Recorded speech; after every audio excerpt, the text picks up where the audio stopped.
The prophet of thought. Open your mind, open your mind, open your mind, open your mind, open your mind, open your mind.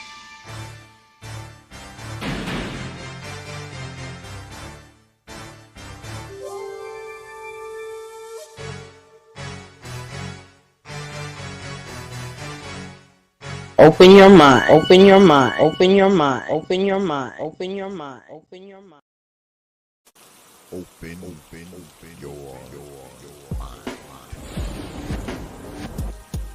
The prophet of thought. It's the new dark exodus, live. D.X.L. You know.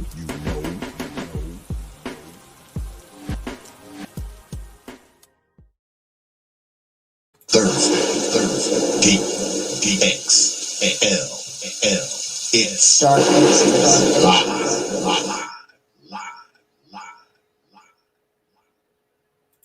Open your mind. Dark exodus.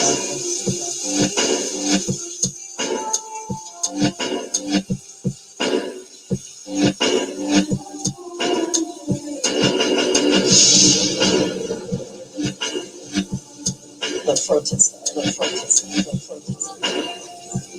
Dark exodus.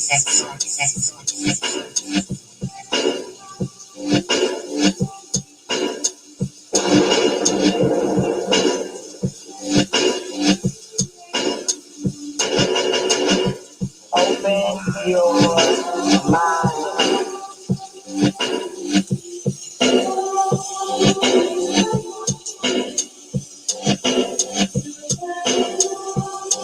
You know.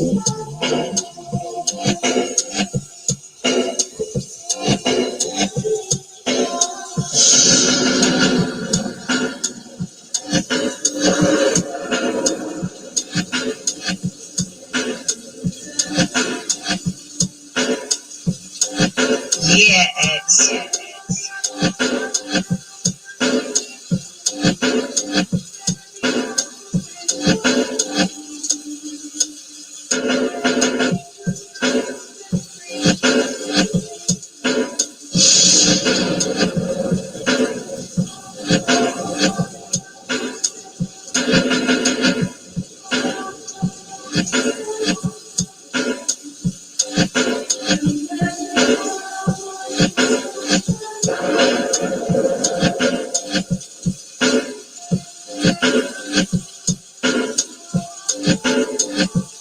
You know.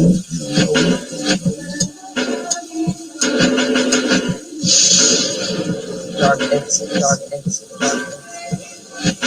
You understand?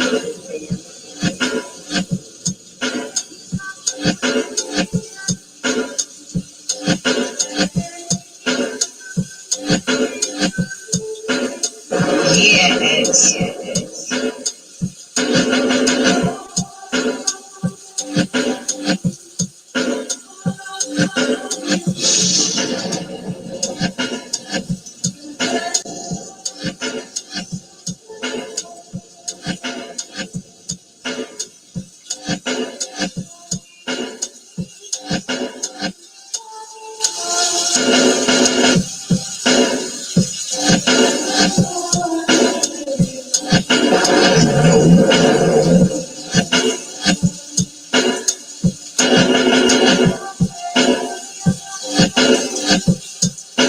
You understand?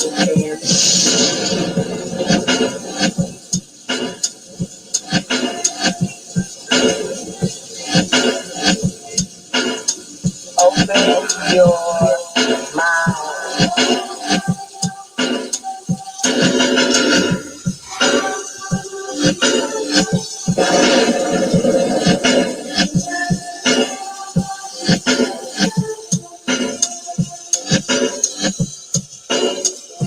Dark exodus.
Yes.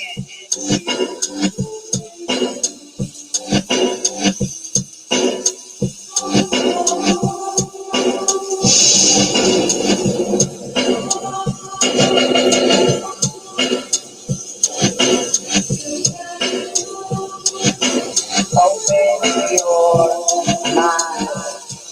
Dark exodus. And we are back. Yeah. Y'all already know who I am if you was here before, goddamn it, so I don't have to reintroduce my goddamn self. Yeah, we back with another version of D.X.L, Dark Exodus Live, and this is the second show of a T.P.O.T. D.X.L double header. Now, tonight, we have the one and only BabaTunde, Umanah in the house, and my man, LilBigNate, is going to be here as well. And we're going to be talking about the most unprotected. Brother Baba is already here, so let me go ahead and bring him in. I don't know where the hell my man Nate is at. Brother Baba, what's good with it, man? Yeah, what's going on, X? How you been, man? Good, man. It's good to have you back, man. It's been a while, brother. Been a while. Yeah, man. Yeah, it's like it's the time zone difference, man. You know. Yeah. Well, I started this because this is the Proper Thought series, and I started this series called The Most Unprotected. And hey, you came to mind, man. Oh yeah. I thought about you, brother. Oh yeah. I'm trying to. All right, there go my man Nate. He in the chat room, so let me go ahead and give him. I got you, Nate. So, what's been good, brother Baba? Hey, man, I've been good, man. I've just been chilling, just getting on with it, man. You know, obviously we're under different circumstances now, but I've just been getting on with life as best as I can, man. You know what I mean? So, what about yourself, bro? Same old crap. This, over here, this COVID shit has hit hard. And I just happen to be living in one of those states that's one of those quote unquote hot spots. And they've got a lot of shit closed down, but fortunately, I haven't been affected. I mean, my business hasn't, I've been just fine. I mean, I'm still doing the same shit I always do. I mean, not if anything, my business has increased because people are they're more inside, they're more home now and whatnot. So I've gotten a lot more phone calls on the season than I normally would. I usually would feel, say, at the top of the season, I would probably field maybe 25, 30 calls per day. I've had days when I've had as many 150, 200 different phone calls.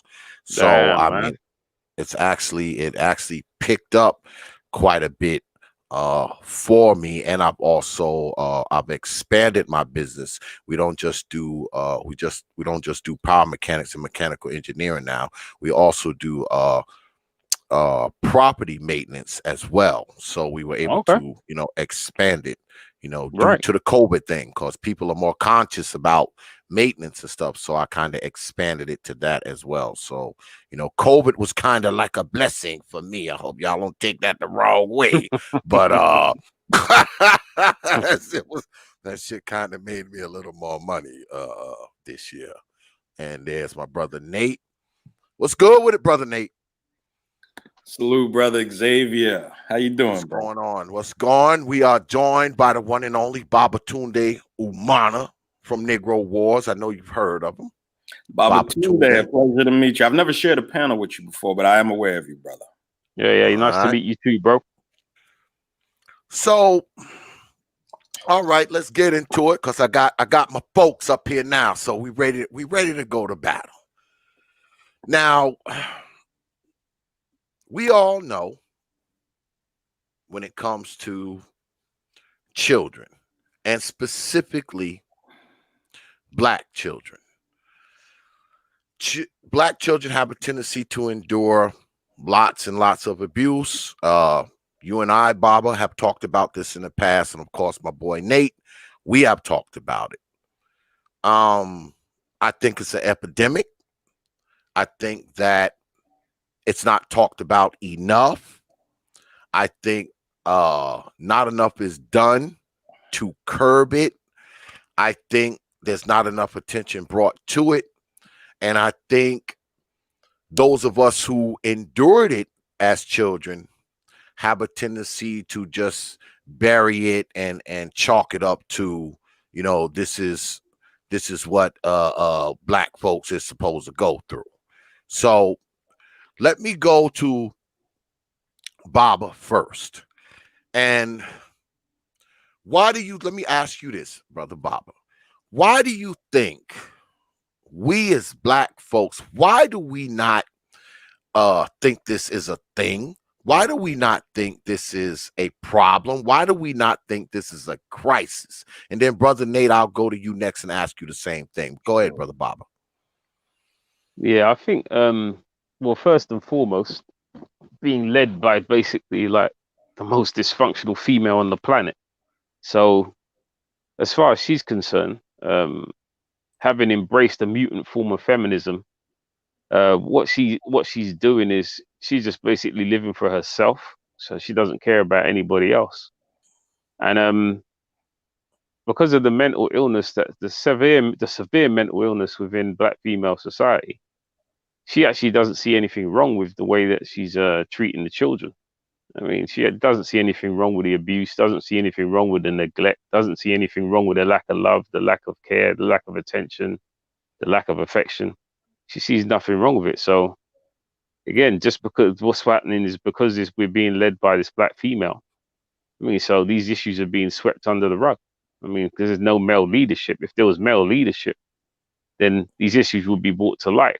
But again, because we're being led by black women, issues are swept under the rug. Where, I mean, anyone who brings it up is looked upon, is frowned upon, looked upon as anathema, looked upon as some kind of pestilence. Black women, they don't hold to any moral compass whatsoever. They're just continuing the curse that's been passed down, where they were abused by their parents, and so rather than breaking the chains and stopping the cycle, they instead choose to continue it. They have a deep disdain and hatred towards their children. They tend to, they don't want their children to do any better than they did. I mean, which is one of the reasons why we hear so much about black children being abused sexually, physically, emotionally, because they're very, I don't understand it really, because when you look at non-black females, they seek to push their children ahead of them. But this black female, now, she doesn't want her child or children to outshine her. So what she'll do is she'll do everything in her power to jinx and to sabotage a child's life. I mean, which is sad, really, but that's the nature of the woman that we're dealing with. That's the nature of our female counterparts. So it's just a multitude of things, man. The mental issue, the mental illness issue. You got the feminism issue. I mean, the fact that we're being led by the woman who's embraced these decadent philosophies. And you've got the issue of the lack of care, lack of attention towards the children.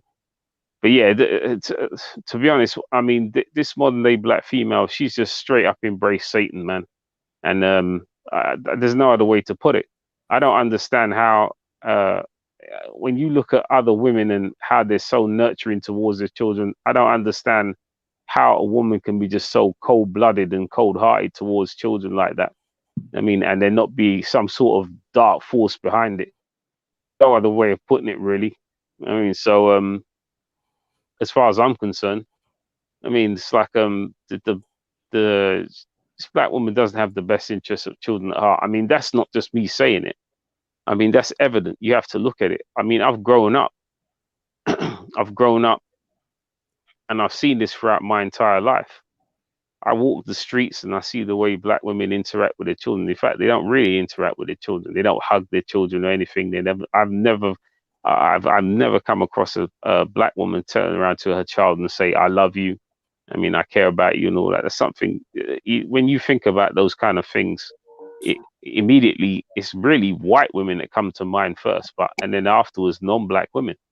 But this black woman, nah, she's not interested. She's not interested in family. She's not interested in keeping the nation strong. It's just all about her. I mean, and she doesn't want to be outshone by her children. So whatever she has to do to jinx the child's life, she'll do it, man. And that's what we're facing. Wow. Brother Nate? Yeah, man. Woo, what a loaded question. Jeez. Speaking from the perspective of an American, I'm not sure of BabaTunde's circumstances with black women in the country he resides in, but I've attributed much of the problems with black American women, and I've been doing this in chats for the last 2 years. I've done it hopping on platforms for the past 2 months. My contention has been and will be that black women's allegiance to Democrats and to modern day feminism has turned them into the monsters many of them have become. Not all of them, but many of them. Their propensity to believe that I don't need no man. Where would that where would such a ridiculous idea come from? Where would it find its origin? It finds it in modern day feminism. Modern day feminism is one of the pillars of the Democrat Party today. There's just no avoiding this. People accuse me of always turning things political. It's not that I'm trying to turn things political. I am laying the blame where it belongs. 95% of black women vote Democrat. They get black female American culture is informed by something. It is informed by fourth wave feminism and the Democrat Party. That's what advises them of all of their thoughts, their philosophy, the doctrine that they follow. That's where it comes from. Black women largely believe that men are inconsequential to the cultivation and the development of a child into adulthood. They get that straight from feminism. I'm sorry. They get that from people like Linda Gordon, who's a feminist whose academic works have found their ways into much of the women's studies programs all over this country's colleges and universities. Linda Gordon said, quote, this is a quote from Linda Gordon. This is not my perception of what her academic works mean. This is a quote out of the woman's mouth. Feminism is here to destroy the nuclear family. That's a quote. This is not me making up things.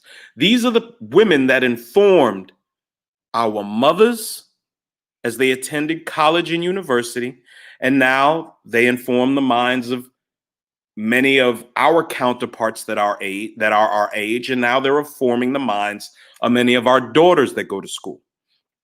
I don't believe black women are innately evil or bad. I believe they are turned into that by the people that they select to follow, the people that they allow to inform their thinking. Okay. Where did black women get the idea that obesity is okay and that you can't body shame and that body positivity and there should be no fat shaming? They got it from the left. Everything that they think and they do, they get from the left and from modern day feminism.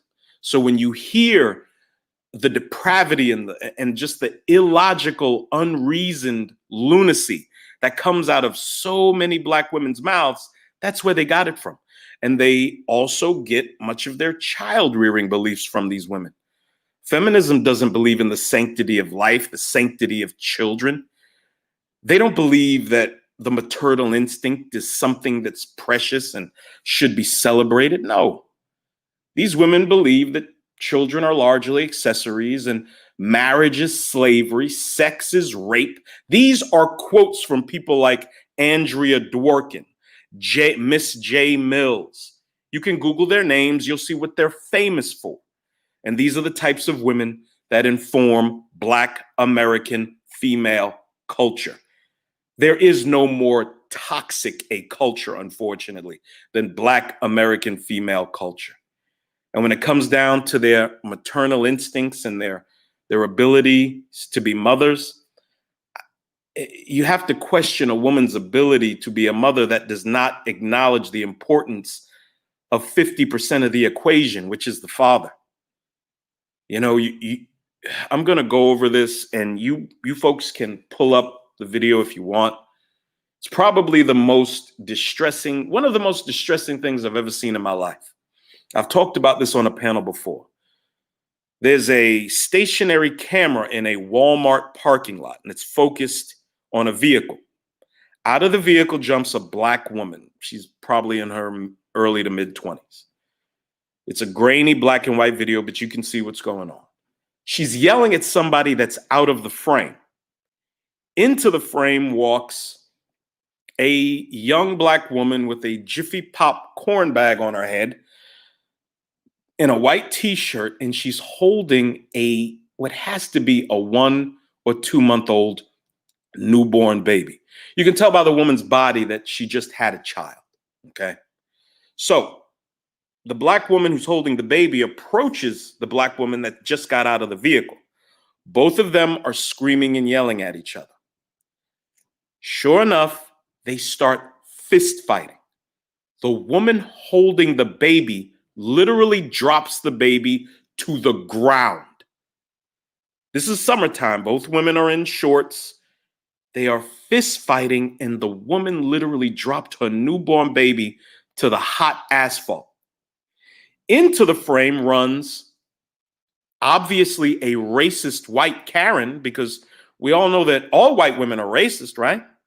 She runs into the frame. She picks up the Black baby. She walks aside. She tries to calm the child. She pulls out her phone and calls the police while the two Black women continue to fist fight. I've yet to hear I've talked about this on a couple of platforms. I've yet to hear a Black woman on any of these Black female platforms comment on this incident. But I doubt they'll comment on this incident because they don't comment on the thousands of other incidents that you can go see right now on World Star or Gossip or Media Takeout or the whole host of other media or internet platforms that routinely post Black women engaged in the most barbaric of behavior. Now, these women attempt to be mothers. Society tells them that they can be mothers. There's no big deal. It's easy. It's nothing really. You know, you put some clothes on the child, you give them whatever food is in the fridge, and you send them to their public school to be taught by the state. Well, I'm a single parent. I got divorced in 2004 and got full custody of my 2-year-old daughter and my 5-year-old son. I raised them for about 16 years by myself. My daughter went to go live with her mother when she was 17. My son is 22. He still lives with me. And I can attest to the fact that single parenthood really isn't that easy. If you are genuinely interested in raising your children, it involves a lot of sacrifice, a lot of focus on them, coming to the acknowledgement that you are secondary for the most part. Oddly enough, men have no problem thinking and feeling that way because that's how men always feel. When we go to college, we get a good job so we can be a good provider for our families. A lot of Black women go to college, and they go to college so they can buy expensive shoes and purses and brag about the degree that they've earned. I call them fancy learning papers. All these Black women love to brag about their fancy learning papers. You know? Oddly enough, in these colleges and universities, they don't teach you about femininity, about motherhood, about what it means to be a helpmeet. None of that is covered. You're left to try and figure that out for yourself. And where do you go to get your information, madam? You go to the left. You go to Democrats and feminists. You go to Essence, Ebony, Huffington Post. You go to Lipstick Alley, Madame Noir, Very Smart Brothers. Anyone who will placate you emotionally, anyone who puts their primary concern as your precious feelings, that's who you go to for advice. You know, blue pill drug dealers like, what's his name? Derek Jackson, Uncle Steve. I like some of what Steve says, and most of what he says is nonsense. You know, when you tell a group of 40-year-old overweight women in your audience that they're sitting on a gold mine, most of what you say is going to be considered by most thinking men to be ridiculous. But, you know, bringing it back to the subject of motherhood, what are we supposed to tell a group of women who don't believe, even though they were designed by their creator to get their directives from us? And when I say us, I mean competent, productive, family-oriented Black men. What are we to tell them when they believe that we are largely inconsequential and we are an unimportant variable in the equation that is family? I don't know what to tell you, brother, but that's how I respond to your question.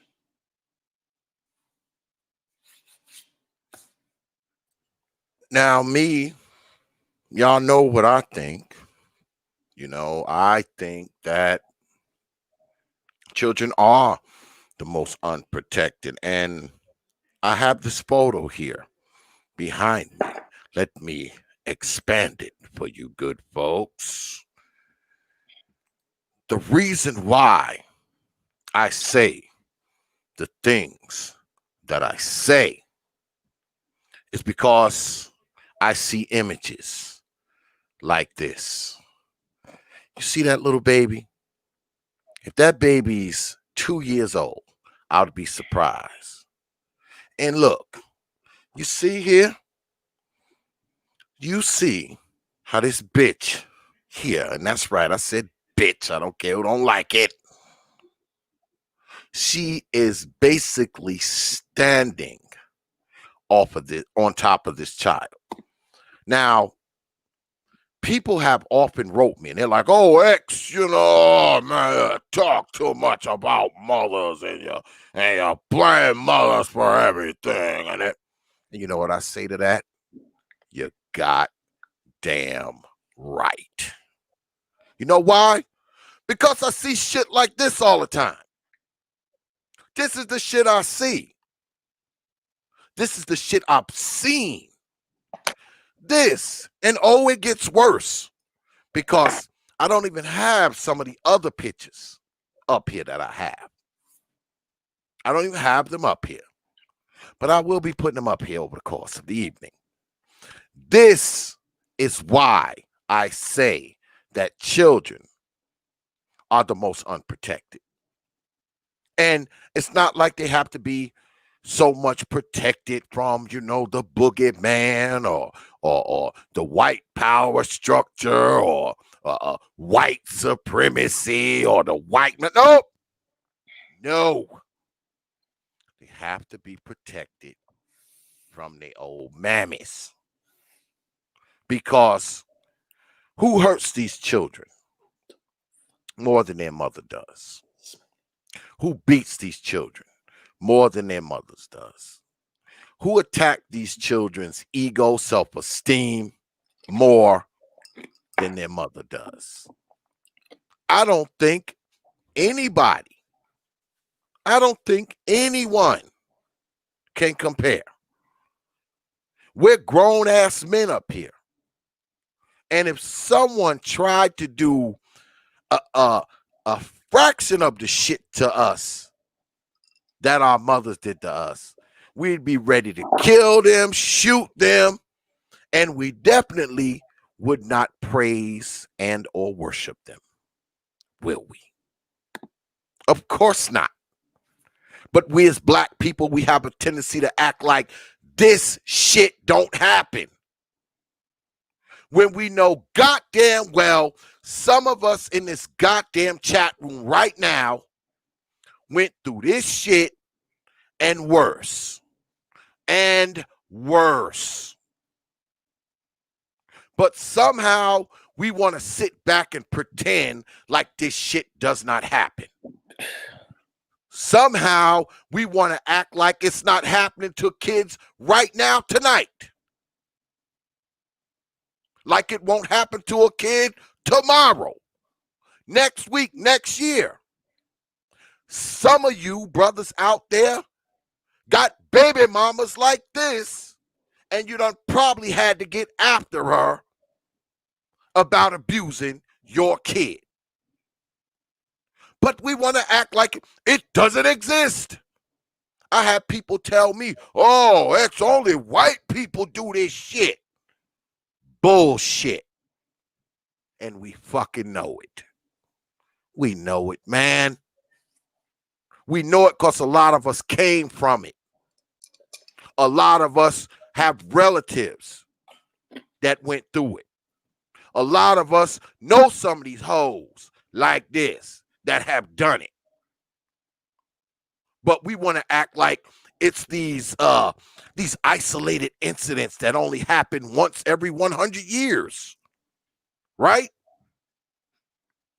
And we know that's bullshit. And this is just the abuse. We're not talking about the neglect. We're not talking about the sexual molestation. And of course, people say, oh, white people do that, X. Only white folks do that, X. Yeah, right.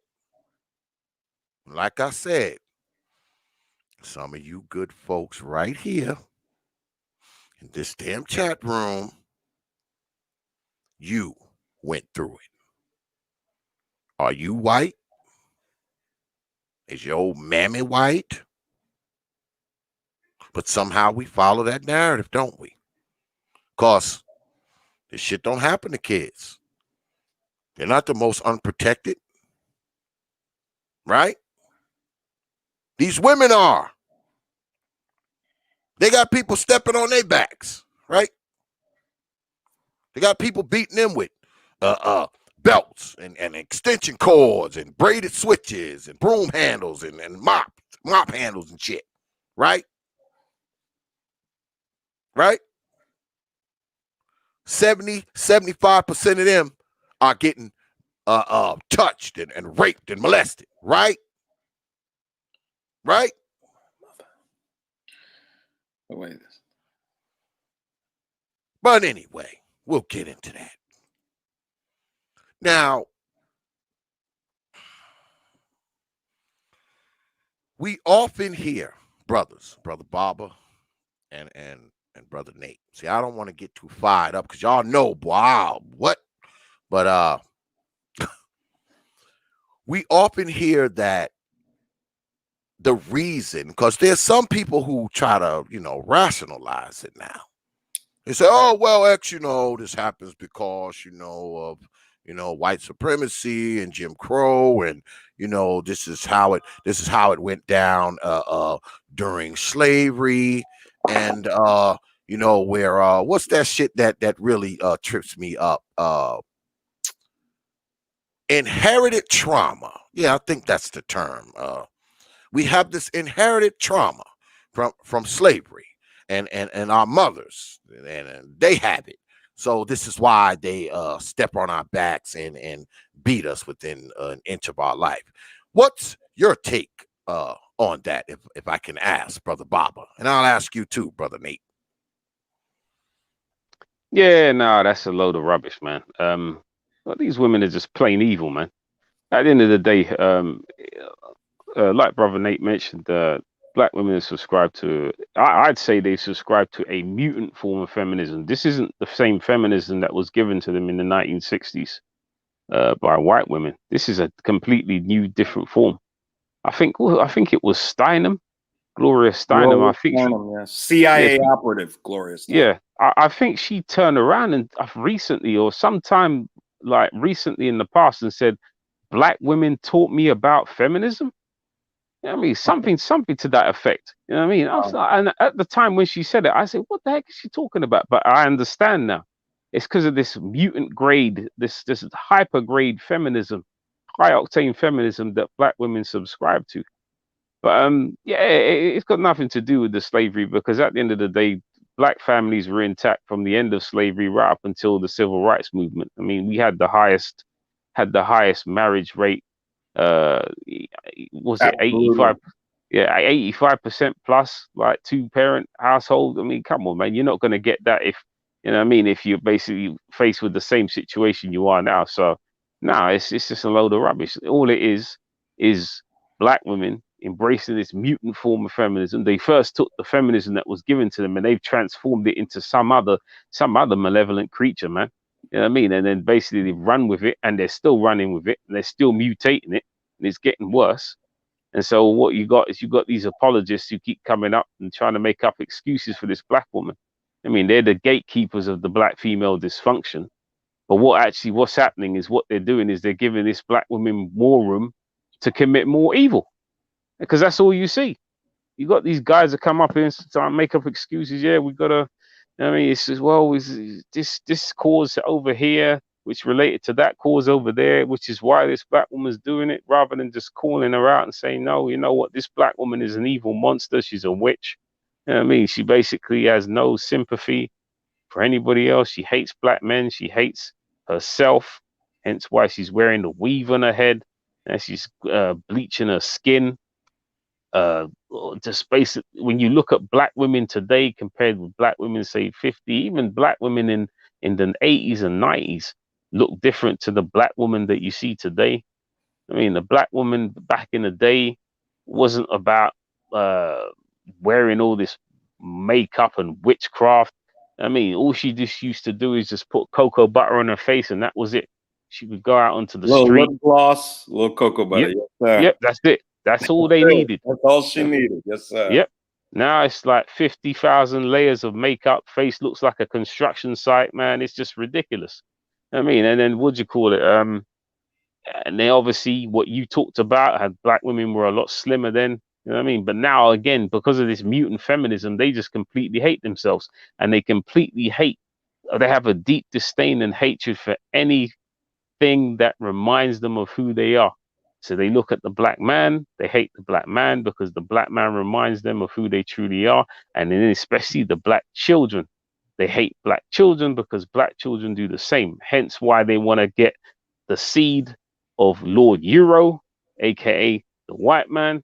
That's the seed they really want, because then they can have that mixed race child with the good hair, with the light skin, and with the light eyes. And so they live vicariously through that child. I mean, and it's almost as if that takes them closer to who they want to be, because now they really want to be white.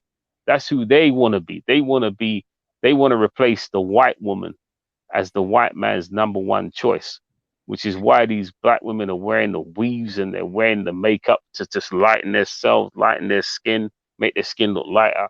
And then obviously the skin bleaching as well. Anything and everything to try and make themselves more appealing to Lord Euro. But Lord Euro's not interested. As I've stated before, this modern day black female just doesn't understand the relationship she has with the white man. The relationship is, she is his flunky. He has brought her into the fold to destroy black society, which for the most part she's been successful at. That's it. That's the relationship. And occasionally he will go in. I mean, he'll use her for sexual gratification, but for the majority parts, that's it. That is her relationship. But for some reason, she can't seem to understand this. She seems to believe that there's more to the relationship. No, you're just there to be used to keep black society and black men on their faces, and black children as well. So what she do? She either basically kills the black children in the womb via abortion, or basically if the child's out the room, she'll kill the child outside the womb as well. I mean, or she'll damage the child psychologically, mentally, physically, emotionally. I mean, so this business about this issue about uh, people making up excuses. I mean, no, people just need to pay. They just need to face the facts. This woman is evil, and again, we have to come back to the feminism because the feminism is the root of it, and then you can start getting into the related branches of feminism. So you've got your LGBTQ, and then you've got your pedophilia, which also is going on in Black society. Yes, You sir. notice, what do you call it? All of Black women. It doesn't matter what mission they embark on. At some point, they will always try and bring in LGBTQ for some strange reason. They always try and introduce that. Doesn't matter what they do. I know they could start a knitting class, just a class for knitting. And then some point, all of a sudden, yeah, we got to look out for trans. We got to look out for our trans women. I'm like, wait, where did this come from, man? Where is this coming from, man? You went from that's again. Need You them in the knitting club too. yeah, you check this out, man. You check it out for yourself. It doesn't matter what they embark upon. At some point, LGBTQP. It always be brought in. I mean, so again, that's another reason why the white man has recruited this black woman. It's to push this LGBTQP agenda deeper into Black society. I mean, so that's another reason why Black women have a deep disdain and hatred for Black men, or at least free thinking Black men, because we don't accept it. I mean, at the end of the day, she has to make sure that the entire fold is under her control. And so Lord Euro is turning around to her now and saying, well, wait a minute. Who are these guys over here? These guys over here are not following the rest. I mean, what's going on? Well, what's happening? Well, I'm trying to get things together. Yeah, these guys are being rebellious and they don't want to fall in line with the program and all that and so on and so forth. No, I can't fall in line with an evil program, man.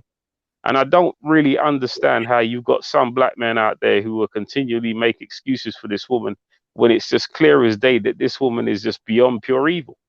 I call Black women Satan's right-hand henchwomen because that's exactly what they are. Again, these women are talking about, well, you Black men, you're giving us a bad image. Well, I'm like, hold on a second.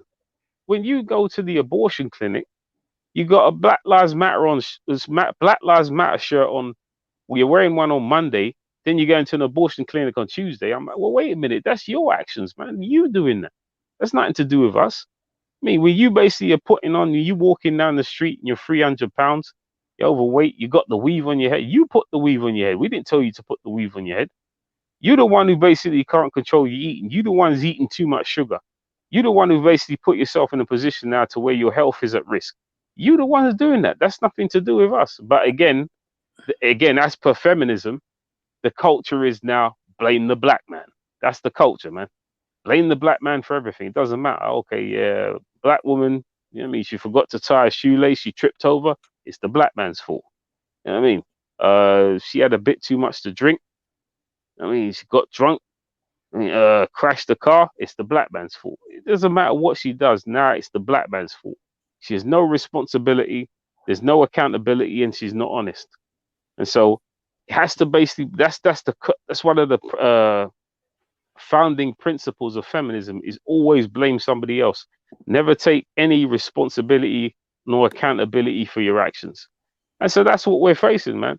But this to try and introduce all of these mechanisms and excuses as to why Black women are doing this, it doesn't work. When you actually look at it and you actually look at the historical facts and you actually look at the timeline, well, wait a minute.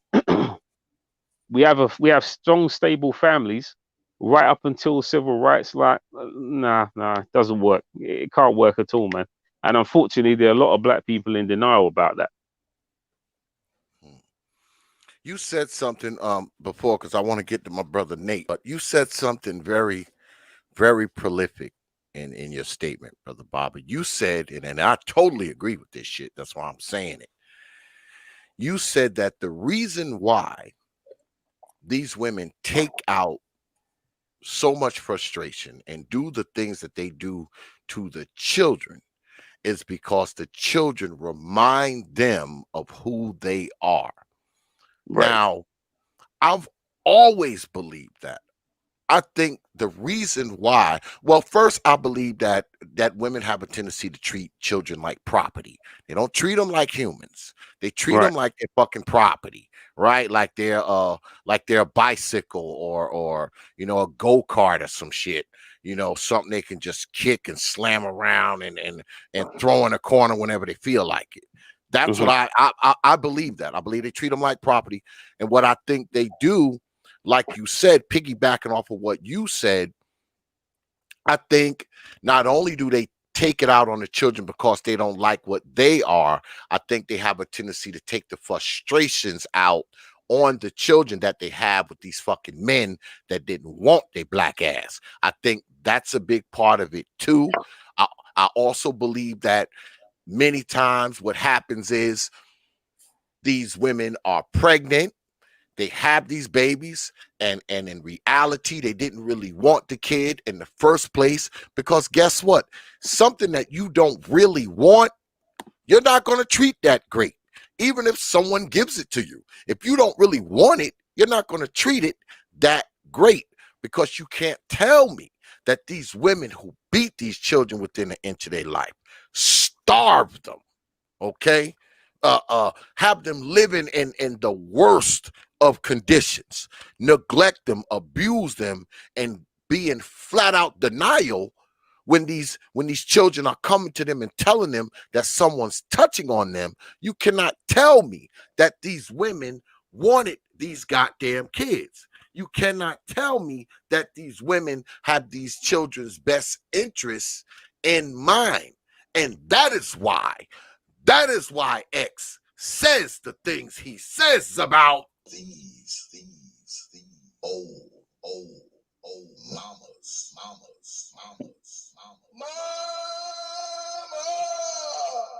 That is why I say the things I say.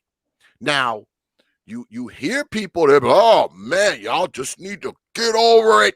You know, your mother did shit to you. She was your mom, you know, in that old line, mama did the best she could and all this kind of nonsense. And I will say what I always say, that I'm going to go to my brother Nate.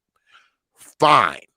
If you think that these adults that were abused, beaten, whipped, neglected, starved, molested, straight because of the actions or inactions of their mothers, should just get over it, fine.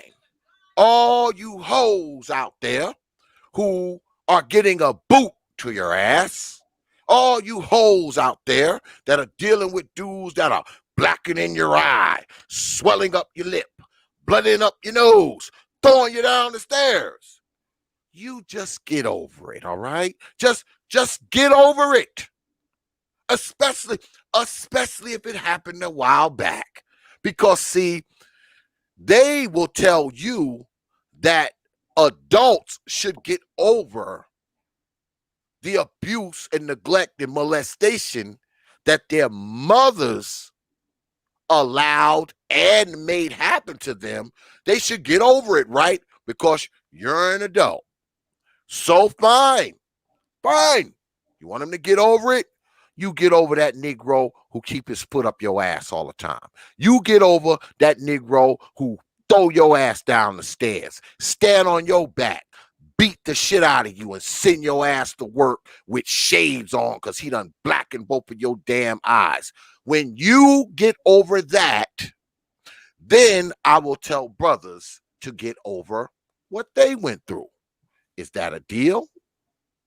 Let me know. My email's on my page. But go ahead, Brother Nate. Wow. BabaTunde gave me a lot to unpack. I want to touch base on a couple of things he said. In reference to the gay issue, what I have always found curious about Black women and their appreciation for homosexuals is that no Black American women more than any other woman complain about the lack of suitable mates, yet they celebrate men that are behaving in a way that completely remove them from consideration for becoming a mate. Right. I don't understand that. Out of Black women are literally the most contradictory creatures in the universe. I won't go into that right now. I'll go into it some other time. I don't want to go too far off the subject matter. But also when it comes to being prepared for Lord European, or whatever you called him, Lord Euro. BabaTunde, Lord Euro. Lord Euro. I apologize. What's interesting, I'm going to point out a couple of contradictions of Black women. Number one, Black women will complain about Black men and our preoccupation or desire for white women. And it's funny, I was on another platform and I was on it with SKC, and I brought up these books that Black women have, these books where you have the Black damsel in distress and her love and adulation for the white millionaire. I thought that there were dozens and dozens of these books. I've seen them in Walgreens, I've seen them in Walmart. But then SKC brought up, he went to Google, and there are literally hundreds of titles. Right. Hundreds Yep. of books where a Black woman is lusting after some white millionaire, some white billionaire. And BabaTunde, I got to push back on something you said, bro. You said these women don't realize that they're nothing but the white man's flunky. I disagree. These women are completely aware that's all they are, because that's all these books promote. These books don't promote white women, Black women falling in love with these white men. They're their side pieces and their flunkies. They sleep with these white men to get a pale-skinned, stringy-haired baby that they can live vicariously through. It just boggles my mind. You know, these are questions that I have for Black women that none have really been able to answer for me. You know, I'm gonna tell you about myself a little. I haven't really done that. Okay. And it's going to tie into the idea. It's not only the women themselves that end up abusing these children, but these women, Black women, unfortunately, often are preoccupied with being with the type of men that tend to be very abusive also. They have a preoccupation with broken, compromised men. I don't know why. Mm-hmm. First, let me give you an equation that proves what I'm saying. And I've said this on a couple of panels before. I'm surprised brothers haven't picked it up. We all are aware of the stat that 51% of Black men are single and childless, right? Right. We also know that in America, 32 to 33% of Black men are married, right? You add 51 and 32, you get 83. 83% of Black men have nothing to do with the illegitimacy rate, the bastardy rate of Black children in America. These women are literally sleeping with the same dudes. The whole idea of the 80-20 concept just bears itself out right there. 83% leaves 17% of Black men that must be responsible for all these illegitimate children being made. Why do these women gravitate towards the very worst of men when they're young and beautiful? Why do they do that? Why wouldn't you position yourself to be attractive to the best of men by qualifying yourself? That's something no one ever talks about. Black women becoming qualified for the type of men they want. Black women's problem, as far as I see it, is twofold when it comes to how they interact with their biological counterpart in this country, the black male. When you are young, you are beautiful, you want the absolute worst men. Let me give you a little sidebar. In high school, there was this group of black girls. I moved from New York to Augusta, Georgia when I was about 14. And in my junior, senior year, there was this group of black girls, and they were called the Rider Boot girls. Let me explain. In early 90s, these boots that the equestrians wear became popular with black girls in the South, I guess. They were called Rider Boots. And these 5 black girls, they were a group of the most attractive black girls in the school. They were middle class, upper middle class, and they all wore these Rider Boots for whatever reason, right? So there was a guy named Windjammer. He was this light-skinned dude, wavy hair, played on the basketball team. Windjammer, during my senior and junior year, slept with every one of those girls, all 5 of them, okay?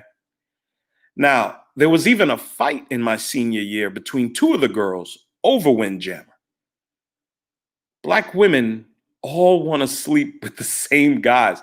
I've heard several black women say they'd rather be in the rotation of a quote unquote alpha than be the wife of a hardworking, industrious, family-oriented black man. And when women make these decisions for themselves, it's a man's job not to save them, but to let them pay the consequences. You have to let these women pay their consequences, okay? Like I said, my daughter went to go live with her mother when she was 17. We had a conversation before she left. I told her, I said, you know, we talked about how we're going to handle the whole boyfriend thing, right? She said, yes, sir. I said, you go out there and you decide that you want to date a young man, you need to call me. We'll talk about it. I'll fly out to your mother's place and I'll talk to the young man. That's how we're going to do this, right? She said, yes, sir. I said, if you go out there and you decide, you know, I'm going to date who I want, my dad don't need to have no say in it, don't you ever call me if something goes wrong. Don't you pick up that phone and don't you call me if something goes wrong. It's on you. You're going to pay the price for not following my directives. I've raised you to be a certain type of black woman, a certain type of woman in general. And you'll either be it or you'll choose not to. But if you choose not to, you will not be able to depend on me for anything. Do you understand? She said yes, and still haven't gotten the call. So who knows? We'll see. But, you know, I hesitate to kind of tell folks this, but I'll tell you something about me. Because I haven't really talked about me much except for, you know, being a single dad. You know, like I said earlier, these women, they not only abuse the children themselves. I have stats. According to Google, mother involved but not the father, child abuse and neglect falls 70.6 on mothers. Mother involved but not father, child fatalities, 70.8%. Meaning mothers over 70% of the time are solely responsible for child abuse and neglect and child fatalities. Father involved but not the mother is 29.4% for child abuse and neglect and 29.2% for child fatalities. So we know who primarily is responsible for child abuse, neglect, and even child fatalities. But as far as, you know, my story is concerned, you know, I was on your platform, Xavier, not too long ago. There was a guy up here and we were going back and forth. And he said to me, he said, you know, I didn't grow up with a silver spoon in my mouth like you did, nigga. And I didn't respond to it. You know, I tend not to respond to really stupid comments made by people. I'll deal with these people later when I get my own platform. But, you know, I said to myself, you know, I kind of laughed because based on the way I speak, these people assume I have some type of privileged background. I don't quite understand that, but I'll give you all some insight on where I came from, okay? He said that, you know, I should have a silver spoon in my mouth, and if I did, it was probably because my father stole it from another child and put it there. In the late 70s, my father was robbing banks in New York. I didn't even know about it until my sisters told me about it about 4 years ago. They were told by another member of our family. In the early 80s, it was credit card scams that were being run. And in the late 80s, it was the running of guns from Ohio into New York. My father would take us on trips to Ohio. We got a lot of family in Ohio. But he wasn't going there to see the family. He was actually purchasing firearms to bring to New York and sell. And all of this culminated on a November morning in 1990 when the Bureau of Tobacco, Alcohol, and Firearms raided my grandmother's home. And they took my father to federal prison. He only stayed for about a year. And luckily, we weren't there, okay? Because we had left about a month and a half earlier. Because my father had come to my mother he had a closed fist, right? Now, it wasn't the normal reason he would approach my mother with a closed fist. And on several occasions, me, for that matter, no, he had something in his hand, right? And when he opened it, he had 8. It's a very important number. He had 8 bullets in his hand, right? And he told my mother that these 5 are for the children. This one is for your mother. This one is for you. And this one is for me. He had planned to kill all of us. All right. Now, what my mother did that night, she called our neighbor, and our neighbor rented for us a 4-door Chevy Celebrity. It was silver with gray interior, right? And we all loaded into it, and, you know, we drove to Augusta, Georgia to start our lives over. And the reason I bring this up is because it's not just about the mother being abusive. It's about the men these women choose to be the fathers of their children, you know. And to this day, at family get-togethers, if the conversation steers towards, you know, relationships and male-female interaction, my mother will say to this day, well, you know, I never liked those square dudes, you know. I've always loved the thugs. That's a quote from my mother. So it's not just the abuse that these women do. Your children are going to have to live with what the men you choose do for the rest of their lives. So, you know, that's my story. That's it, Xavier. Well, I appreciate the candor, man, and telling us that story. And you're right. I mean, let's face it, man. A lot of women have a tendency to pick the wrong dudes to be the because I feel like this. One of the most important things you can do for your child is pick him a decent father. I mean, and that's something you can do, you know, before the pregnancy, before sex, before ejaculation and ovulation. But you will have people say, because I've heard women say it, I've heard women in my family say it, well, you know, when I first met him, you know, he wasn't like that. You know, he was a good man, even though, he was back and forth in jail, and he was a good man, even though he was keeping a foot in my ass. He's a good guy, even though he got 5 other baby mamas. So you hear all this bullshit, right? And the reason why this is, man, and in my opinion, is because they're not thinking about the future.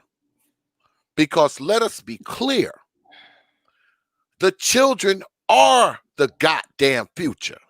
I mean, the children are the future of Black society. And for the last few weeks, I've been saying it. I'm going to continue to say it. The children are the future of Black society, not us old fuckers. All right? And what I think happens is that lack of foresight, that lack of consideration of the future, that lack of any freaking consciousness of the future is what causes many of these old mammies not to think about it at all, because see, they are thinking about right now. They're not thinking about that little one that they're going to carry for 9 months and abuse for 14 years. They're not thinking about any of that. They're thinking about the right now. They're not thinking about down the road. And for people to try to act like, this is nothing, all right? I mean, for people to act like this is nothing, I mean, it's just crazy. Let me show y'all something. Now, as promised, I said I was going to give y'all just a few photos that I just kind of dug up. Not even like I had to look hard for this stuff. I didn't have to look hard at all. I didn't. Y'all would have really been crazy if I'd have went to Baba's website and showed you some of the videos on there.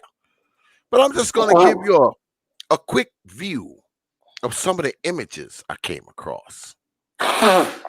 Here's an interesting one. Here's an interesting one here. All right? See that? How many of you remember being in that position when you were a child? How many of you? How many of you? How many of you remember this when you were a child? That familiar? How about this? That familiar to you at all? How about this one? How about that one? That familiar? And of course, the one that was on the thumbnail. I know you remember this position, right? So how are brothers like me,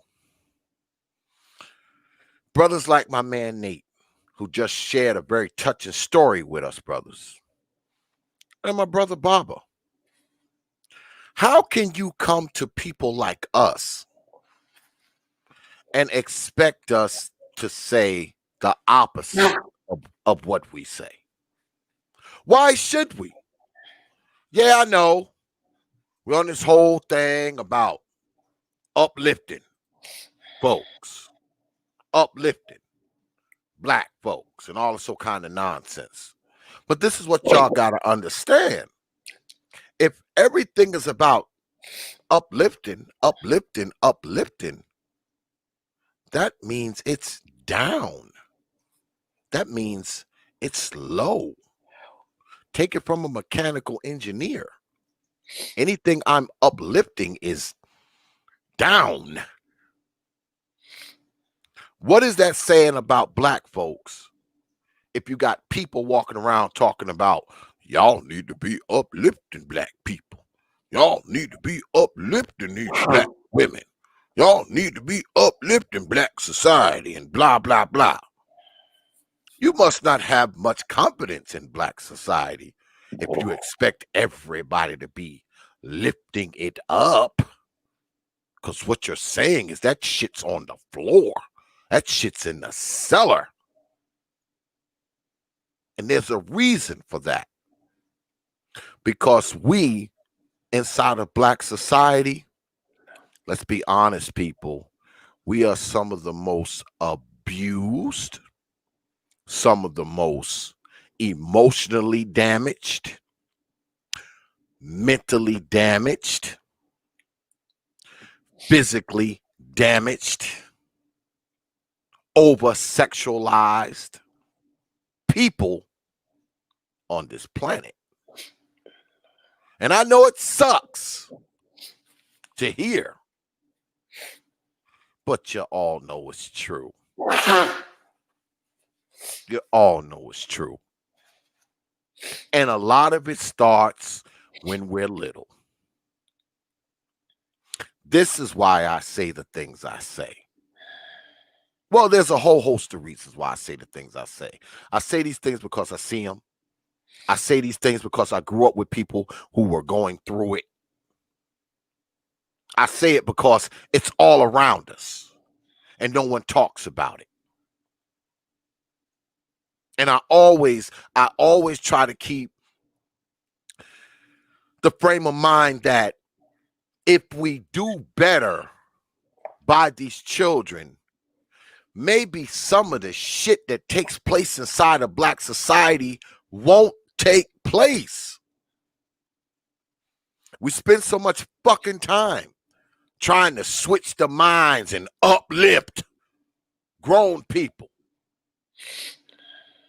I never hear nobody say uplift children. When have you heard the word uplift and children in the same sentence?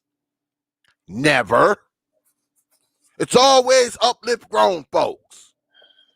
Those same grown folks who go to their freaking house as soon as they get there, after they're being uplifted by the Steve Harveys of the world and the D.L. Hugleys of the world and all this kind of nonsense, those same people who got all that uplifting, they go right home and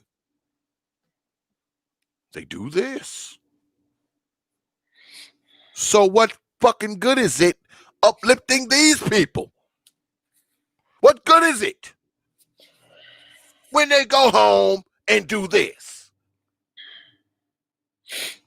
That doesn't seem like a person who needs to be uplifted. That seems like a person who needs to have that child lifted up out of that fucking house. So don't come to me talking about uplifting these hoes. Don't come to me. Don't. Because I'm going to show you these photos. And you will have to defend them. Which I know you can't. Well, I guess you can. If you start talking all this white supremacy shit and all that. I guess that can be your defense. Yeah. But you can't defend this shit. You cannot defend this shit. And you know what? You can't defend your old black ass mama if she did it to you. You can't defend her either if she did it to you. And yeah, I know she your old mammy. And you want to say, oh, mama did the best she could. Like I always say, that's bullshit. Because if mom did the best she could, you wouldn't fucking be saying that, sir. But anyway, let me go back to Brother Baba. Let me ask you, and I think I've asked you about this before, Brother Baba. We see the abuse and the neglect and the sexual molestation is prevalent, you know, even though us black folks don't talk about it. It's prevalent and prolific in black society, in America. Is it as bad across the pond? Oh yeah, it's exactly the same. See, a lot of Americans don't understand how deep their culture permeates into other countries, man. From about the late 70s, early 80s, this country, UK, has been fed a steady stream of American culture. Hollywood is practically the American culture has permeated everywhere. I mean, you can go out to your deepest, darkest place in Africa, and you'll find Coca-Cola. Where's Coca-Cola come from? Comes from the United States. I mean, you go into Africa now, and you've got women there. Basically, their whole weave industry is prolific. Where did the weave come from? United States. So I don't think a lot of Americans, they don't really understand just how deep their culture influences other people around the world. But yeah, it's exactly the same here. I think the single mother rate here is, believe it's about 60%. It's about 65%, so it's not far behind that of the United States. But it's exactly the same. I remember when I was growing up, there was a term called latchkey kids. And what black mothers used to do here, if they had a son and a daughter, they would throw the son out of the house and allow the daughter to stay in the house. And the son couldn't come back to the house until the mother returned from work. I mean, so she'd go to work in the morning to kick the son out on the street, literally kick him out on the street. And he'd have to find whatever he has to do until she comes back. I mean, so but they stopped that because social services got involved. It's more or less your CPS. They got involved and they put a stop to that. But yeah, these women they're engaging in exactly the same behavior as the black women in the United States. See, with black women in the United States, I believe, what was it, 6.5%, 6%, 7%. Over here, it's 7%. Right. So over here, we are only 3% of the population. So black women is like 1.5. But yeah, it's 1.5 of the same things that are happening. So yeah, you've got like that picture. There's a picture there with the woman standing on the child. She's basically she was actually stomping on the child's back. I think she tried to, because that came out of Africa.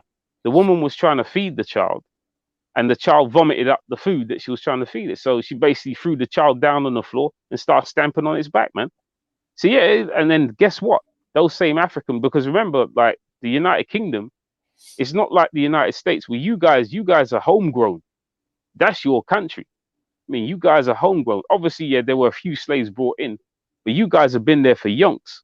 But with us, with the United Kingdom now, we come from either Africa or the Caribbean. So yeah, you've got your Caribbean women. We know about Jamaican women. Jamaican women are brutal when it comes to beating children. I remember that video of that Jamaican woman. She's naked and she's beating her son or daughter, one of the two, with a machete, but using the blunt side. I think many people remember that. You know what I mean? And then you've got the African women, particularly West African women, Nigerian women as well. They can be quite barbaric and brutal when it comes to beating children.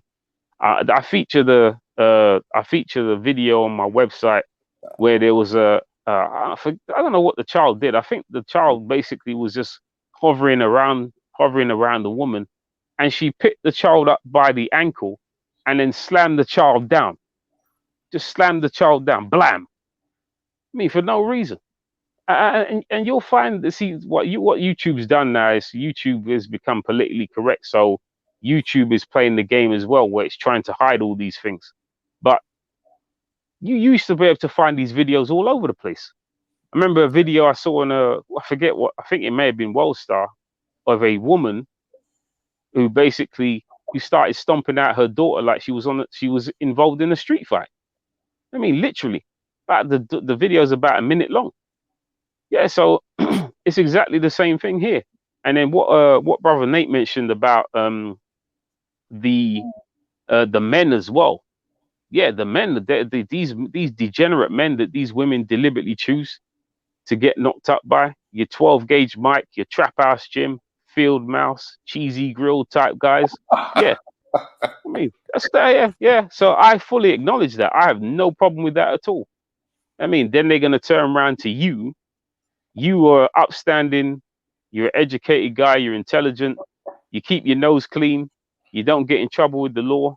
And they're gonna turn around and call you a lame. You know, I've never seen that before. It's exactly the same in the United Kingdom.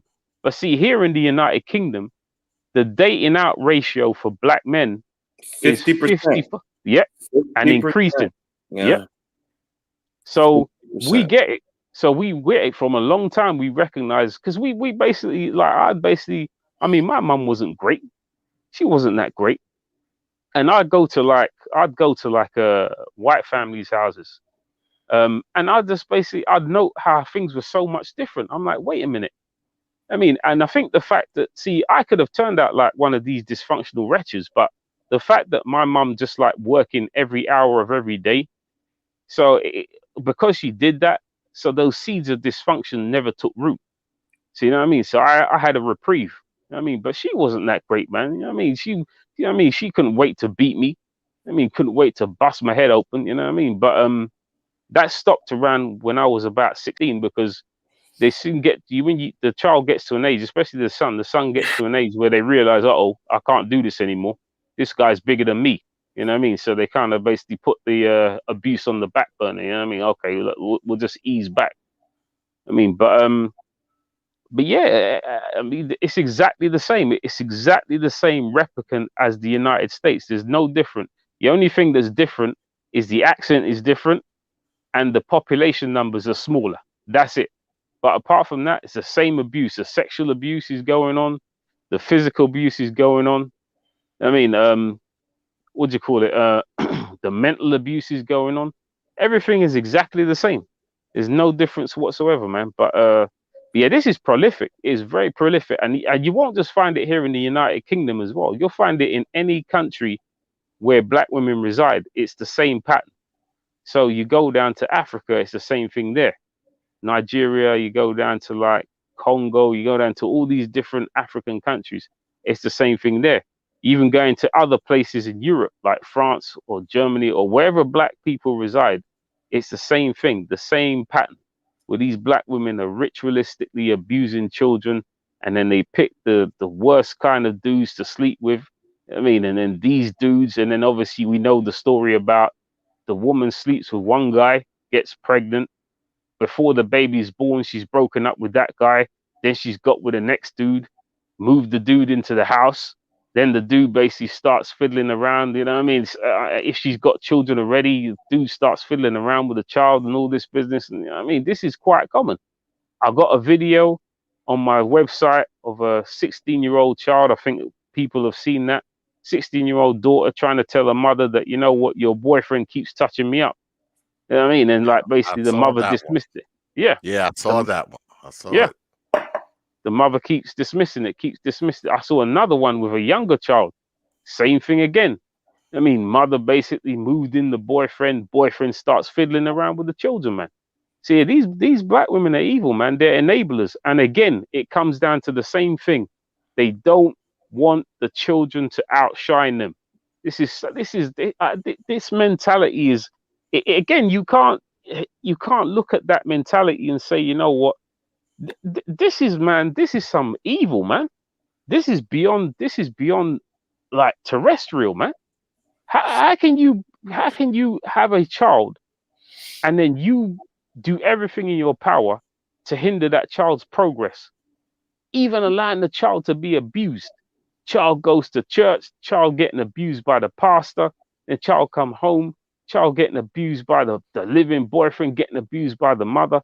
You just allow your children to be abused just because you don't want the child to outshine you. You don't want the child to do better. I've never seen anything before like this in my entire life, man. It's a sad situation, man, but that's what we're dealing with.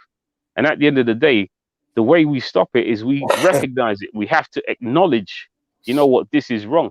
And unfortunately, we've got a lot of black men who want to stay in denial and don't want to acknowledge, you know what, this behavior is not right, man.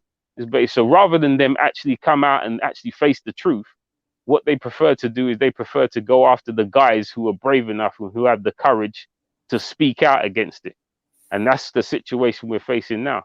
So when you start calling out black female skullduggery and dysfunction, they immediately see their mother there. And so they jumped on the defense straight away.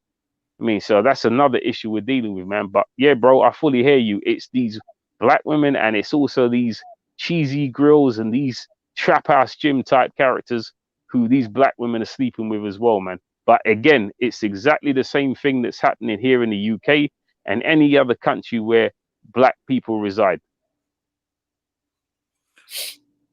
Yeah, well, you would think, I mean, okay, let's give these fools the argument that, you know, it's the white power structure and we inherit, and our mothers inherited this shit from slavery. Okay, the beating us within an inch of our life shit. Okay, I'll give you that argument. But what explains the denial of the abuse to these children? What explains these women continuing to let these men reside in the crib even after the child has come and say, look, mom, your boyfriend's touching me. Mom, your boyfriend's in my room at night. Mom, when you go to work, your boyfriend's doing shit to me. You would think at some point that maternal instinct would kick in to say, hey, look, my kid is more important than someone here to fuck me. My kid is more important than me having a boyfriend. My kid's well-being means more than having this guy in my bed every night. I mean, it's sort of like, and I say this a lot and people get pissed with me when I say this. It's almost as if when these children come to their mama and say, hey, mom, this dude is touching on me. This dude is in my room every night. It's almost as if the mother is happy that this is happening because now the guy has more of an incentive to stay. If I let him fuck my kid and fuck me too, maybe he'll stay. It's almost as if they put their children out there for these dudes as, you know, as bait to keep the dude around. Or if that's not the case, maybe it's just that this hoe is so selfish that she has to deny it, because if she acknowledges it, if she acknowledges the fact that this dude is in these babies' rooms every night, she would also have to acknowledge that she brought a creep to the crib to live. She picked a creep out of all the millions of dudes in the world. She picked the creep who likes to touch on children. Or maybe it's a combination of that. I don't know. Maybe it's mental illness. I don't know. But you would think that when your child comes to you and say someone's doing something to them, all bets are off now. Forget all the other shit. And like I say all the time, because I don't only have sons, I have daughters.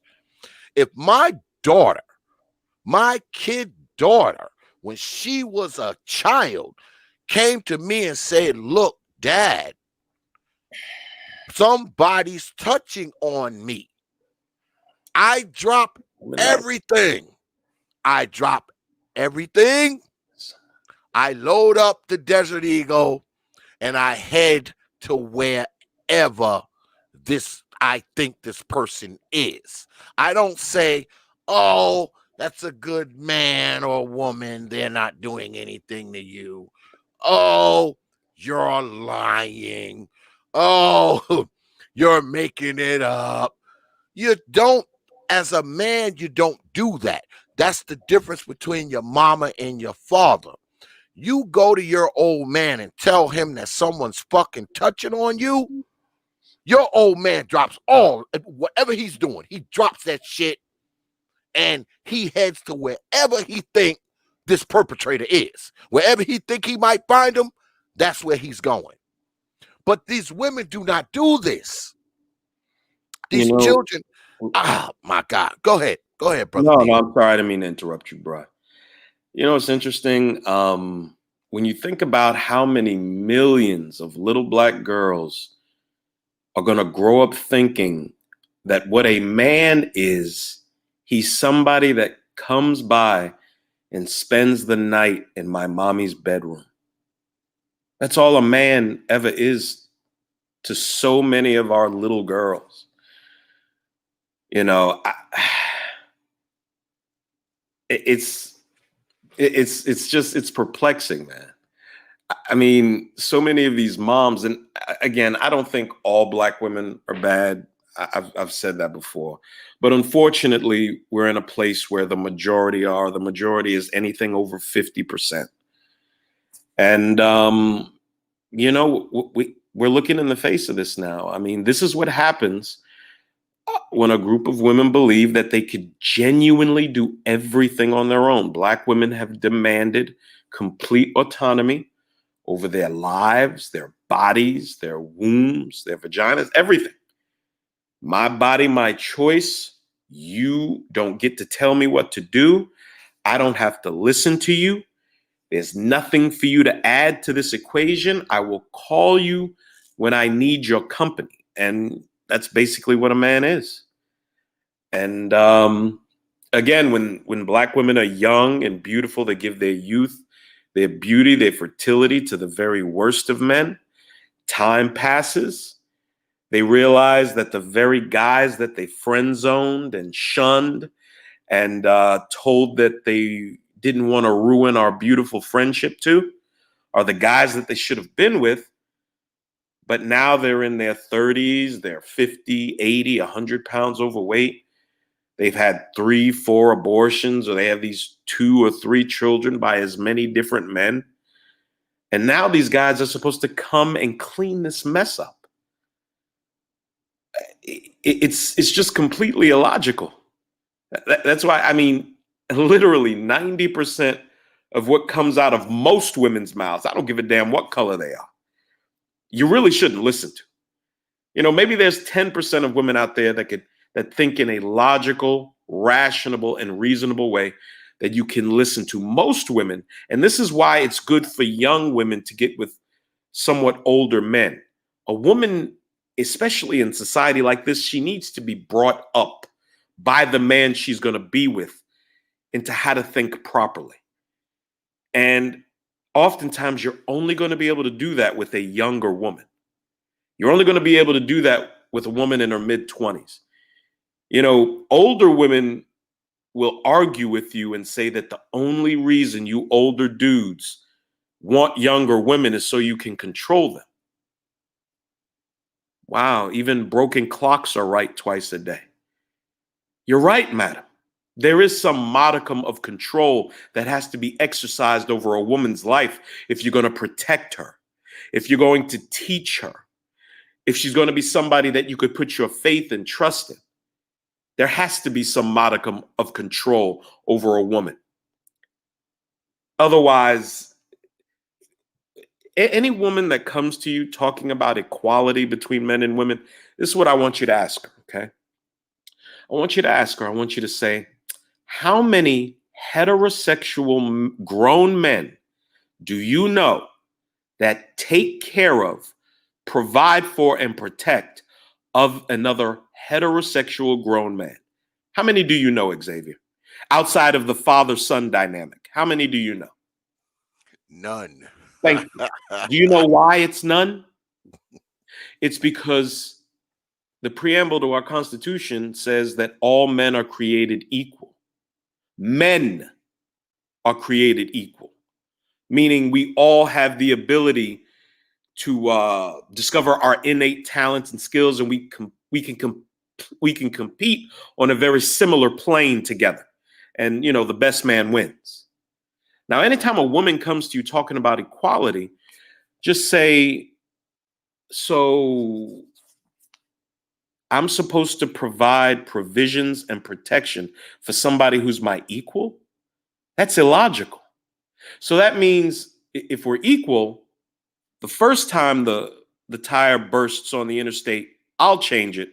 The second time the tire bursts on the interstate, you're going to get out and change it. I'll sit in the car. The first time we hear a bump in the night at 2:30 in the morning, I'll go check it. The second time, you're going to get up and go check it. Make these women stand on what they claim they believe. They literally talk out of both sides of their mouths. How the hell, or why the hell, would I be providing for and protecting someone who is my equal? That literally doesn't make any sense whatsoever. And on the issue of abuse, man, these women, many of them see their daughters as their competitors. Their daughters, my own mother. I left Augusta and I went to New York to go to St. John's University, and my younger sisters stayed behind with my mother. And, I've been told several things about what happened while I wasn't there over the past, 3 or 4 years. And my sisters have told me stories like when they would get ready to go out on dates, my mother would ridicule what they're wearing, ask them, is that you think that man's going to like that? I saw my mother getting older, and, her weight and looks going, all because she just chose not to maintain them. Black women, unlike any other woman on the planet, really, can literally sustain their beauty longer than any other woman. And that's not me simping. That's just the truth. Black women age better than any other woman on earth. They just elect not to care for themselves. How many of you saw that picture with Naomi Campbell where her wig became undone and the woman literally doesn't have a hairline for the first 4 inches on her head? Her edges, I saw that. I'm serious. Her edges were gone. The woman is literally bald up under those stupid fucking hair hats that she wears. And this is, I've said before, I've said on other platforms, Black women ruin themselves. They literally ruin themselves.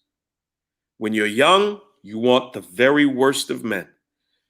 As time progresses, you end up wanting good men, but primarily just to help clean your life up and raise the children that you have no help raising.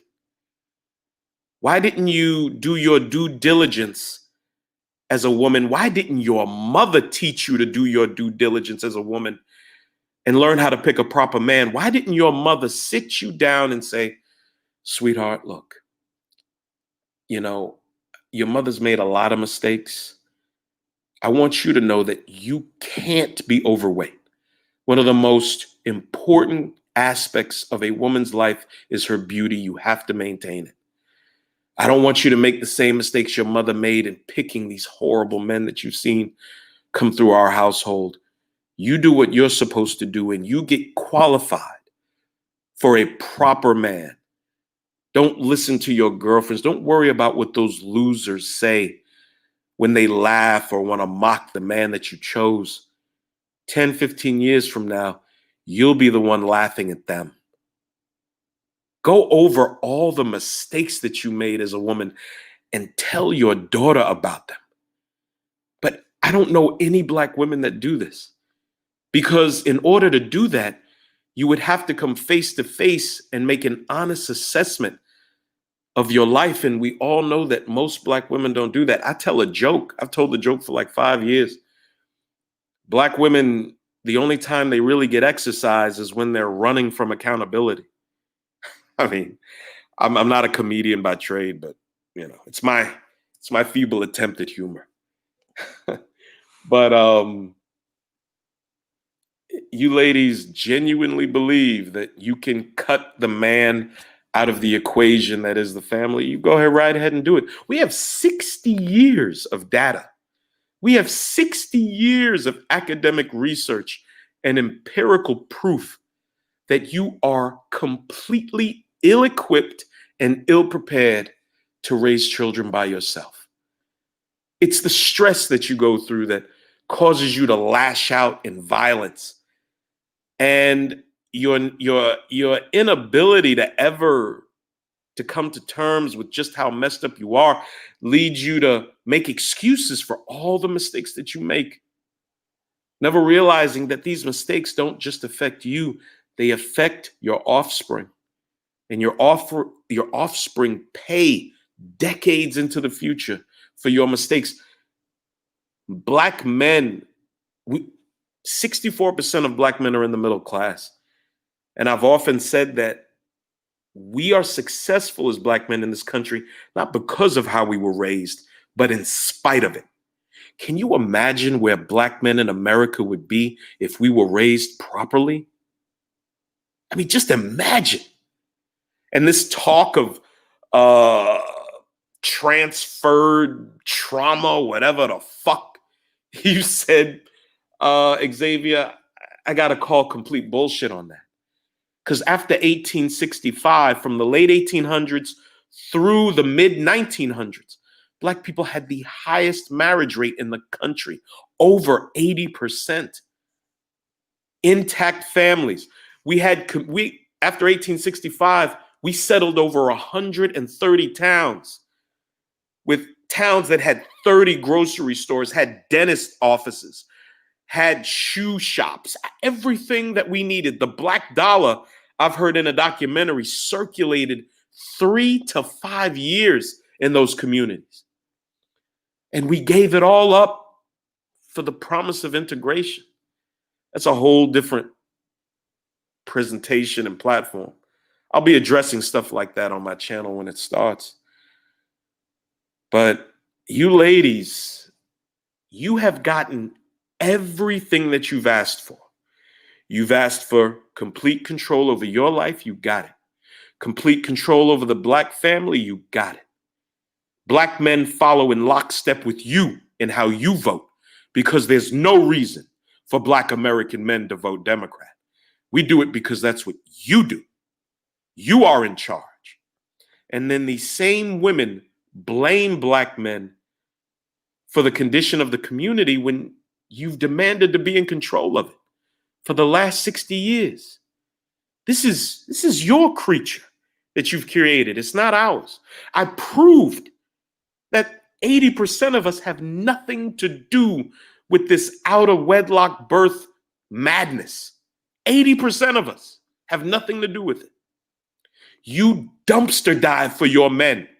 That's your fault and the fault of your loser mothers that didn't bother to instill in you any idea of what virtue is, what a proper man is, and what would be the best decisions to make during the course of your life. Maybe if your mother would have chose a proper man to be your father, a man that has the capacity to father, not some nigga that already had 5 children by 4 different women, like a popular YouTuber in the Black YouTube space chose to do. Maybe your child would have had a father that raised and cultivated them properly, but no. We have a bunch of Black men and Black women whose masculinity and femininity are woefully underdeveloped. That's it, bro. Wow. Now, before I go back to Baba, I want to say this. I said earlier that the children, because let me say this again for those of you who may not have heard it. I don't believe women are the most unprotected. I believe the most unprotected are the children. Let me get that clear for those of you who may not have heard it in the nosebleed seats. And I referred to how these women have these dudes, and these dudes come into the crib, and you know, the next thing you know, they in the kid's bedroom at night, and mama denies it, right? And I said that often I think that these women use their children as sacrificial lambs to keep the man there, right? But there's a caveat to that I left out. She's fine with, and I believe Brother Nate alluded to this as well, she's fine with the baby getting molested as long as the baby's 7 and 8, 9, and 10. But once that girl get to be 14, 15, 16, 17, and she start developing some titties and some ass, guess what? Mama ain't too cool with him messing with her now. Because see, now the child ain't a victim. The child is competition. You understand? And I've seen many instances where these mamas will throw these girls out of the house over some dude. I've seen videos where grown ass women in their 30s and 40s are accusing these teenage girls of trying to take their man. Now, you tell me, does that sound like somebody who's a nurturer? Does that sound like someone who is fully invested in mothering? Does that sound like someone who really gives a shit about this kid? This is why many of us in Black society are quote unquote over sexualized. I've said this many, many times, and those of you who follow the Proper Thought series know what I'm about to say next. The reason why these young girls and these young women are over sexualized is because a lot of them have had sexual encounters when they were children. They don't fear sexual contact. They're not apprehensive about sexual contact at all. The innocence is gone. Yes, their innocence is gone. Absolutely. You think they care? You think they're apprehensive about a grown man's penis when they're 16 and 17? Why would they be? They've been looking at grown man's penises ever since they were 7 or 8. So why would they care about a grown man's penis when they're 15? Why would they care about being flat on their back when they're 14? Especially if they had been getting touched for years, and the one person who they went to tell about it denied it, ignored it, told them it was their fault. I've heard of instances where little girls have went to their mothers and said that this dude was touching on them. She goes upside the kid's head, blames the kid. The kid is 10 years old. And she's like, oh, you need to quit walking around here with them shorts on, girl. You fast. That's why this is going on. You trying to take my man. The girl's 11. So why on earth would these girls not grow up to be over-sexualized? Why would they not grow up and think all they are worth is a man's freaking ejaculation? Why would they not grow up and think that? But also something else. Then we're going to go to Brother Baba. Now we know that about 70% of black girls are molested by the time they're 16. That's just a statistical fact. But what we often leave out, brothers, is that 25% of black boys are molested by the time they're 16. That's 1 out of 4. Now, it's not as bad as the girls. I'll give you that. The girls, the percentage is higher. But you're talking about 1 out of 4 black boys. So common sense would tell us that if 1 out of 4 of black boys is getting molested, would it be a stretch to think that these are the people who are growing up and molesting these other children? Would that be a leap to make? Because you got 25% of them getting molested too. So how is it that these women are going out and finding these 1 out of 4 guys? How? And it goes back to what Brother Nate said earlier. Not only do they not protect the future children that they may dump out of their old funky hole, they don't even have the wherewithal to do the common thing to protect the ones that are already here. But I'm going to go to Brother Baba. So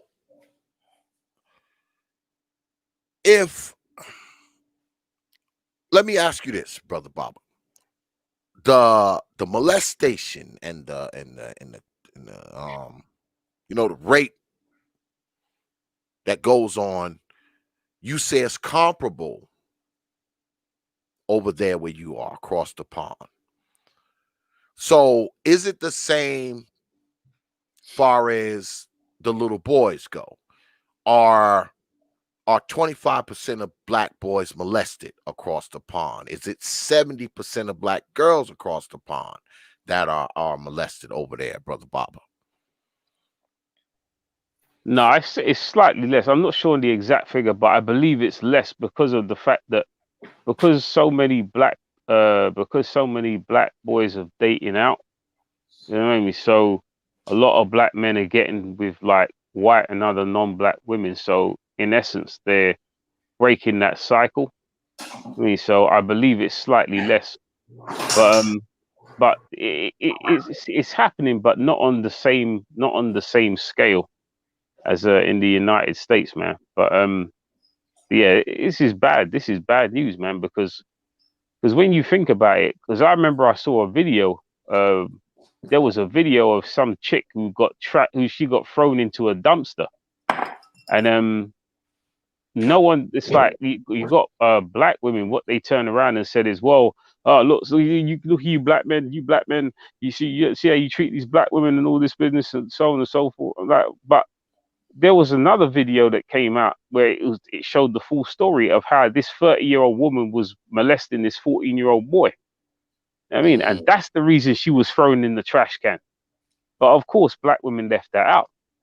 You know what I mean, so yeah, it's like I said, it's not the same scale as the United States, but there's still dodgy stuff going on. But again, because of the interracial dating out rate, black men, for a large part, have managed to stop that cycle, man.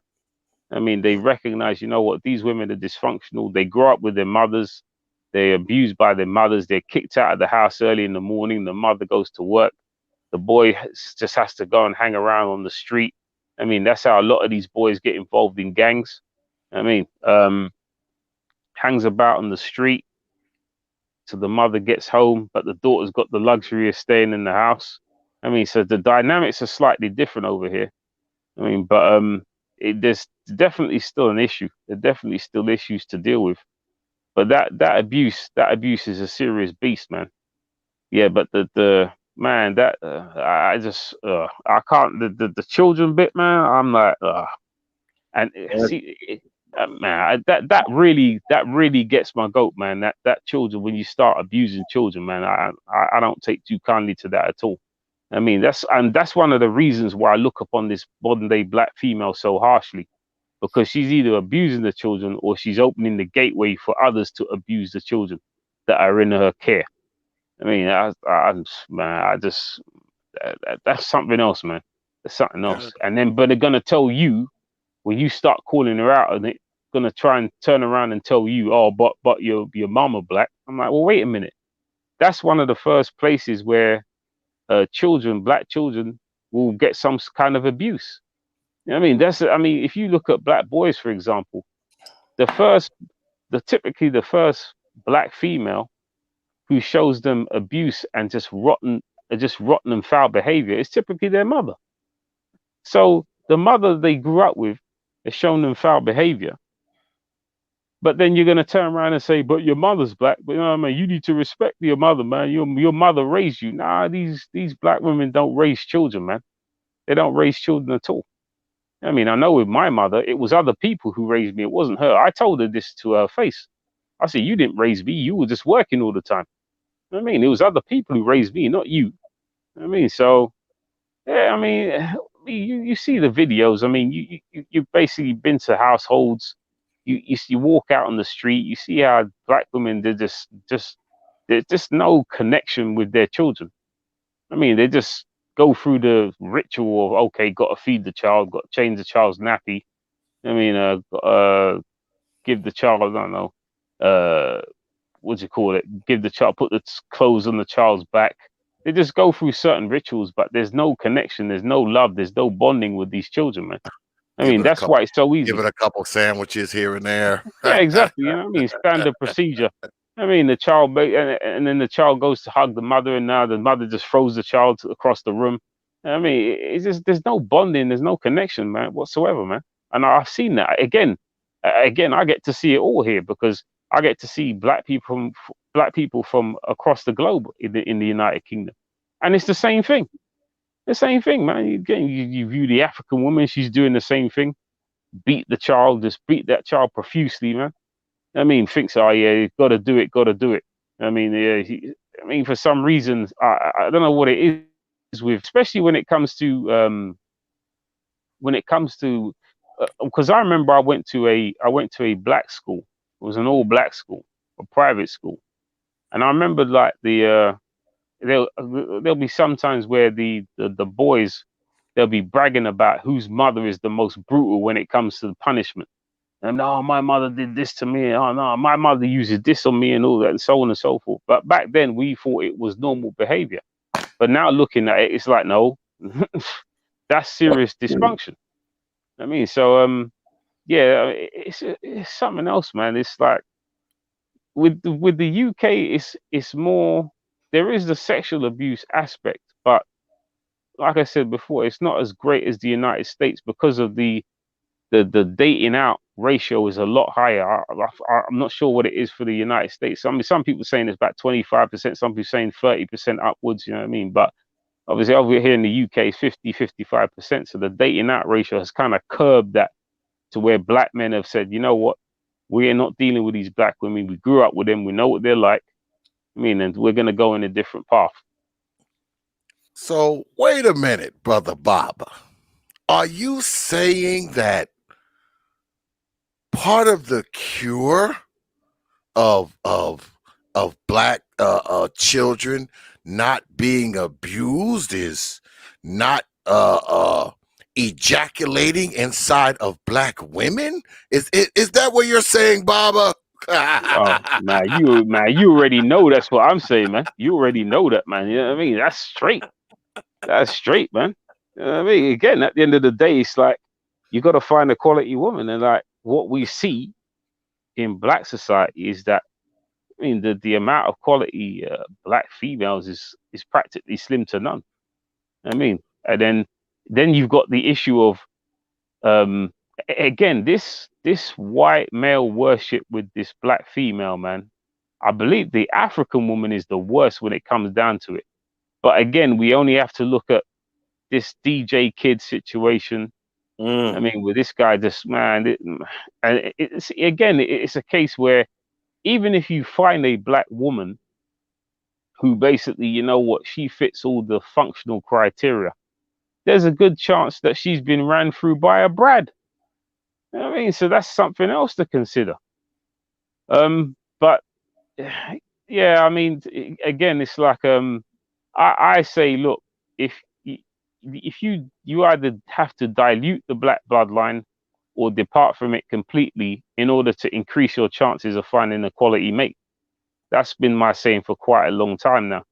So at the end of the day, it's like trying to find a decent black female and like a Western black female is literally the needle in the haystack, man. I mean, those decent black women have gone the way of the dodo bird.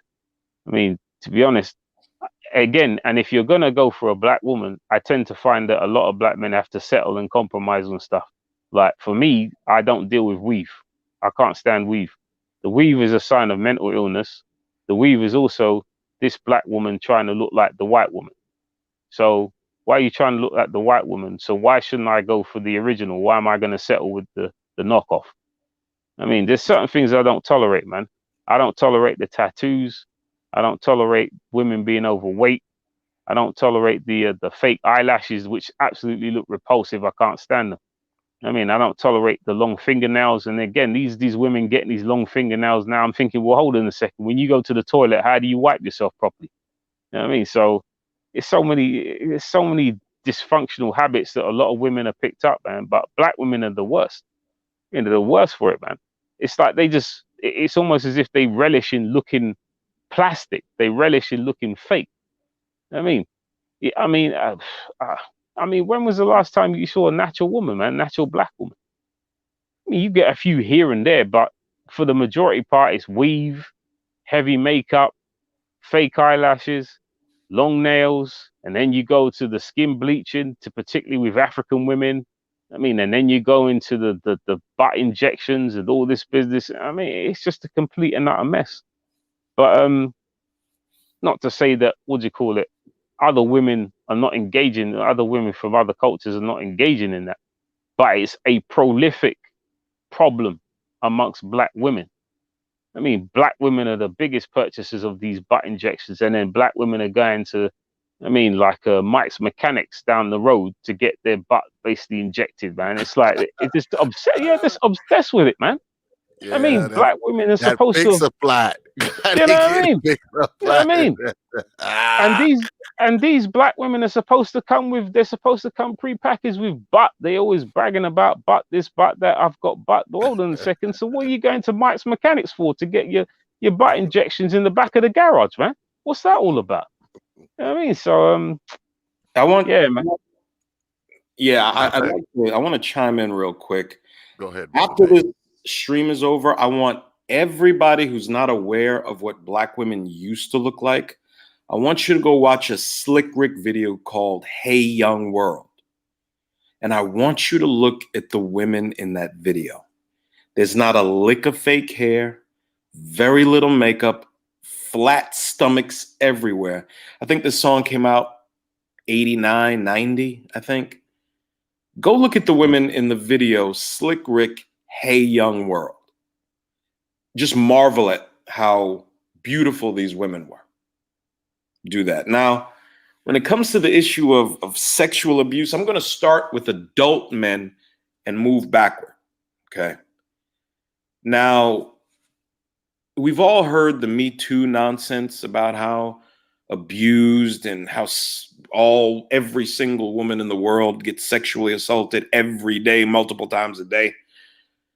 But I've looked and I can't seem to find any information on the men that get raped. My contention has been for a while now that in any given major metropolitan area that has a large correctional facility in it, every night in that city, more men are raped than women.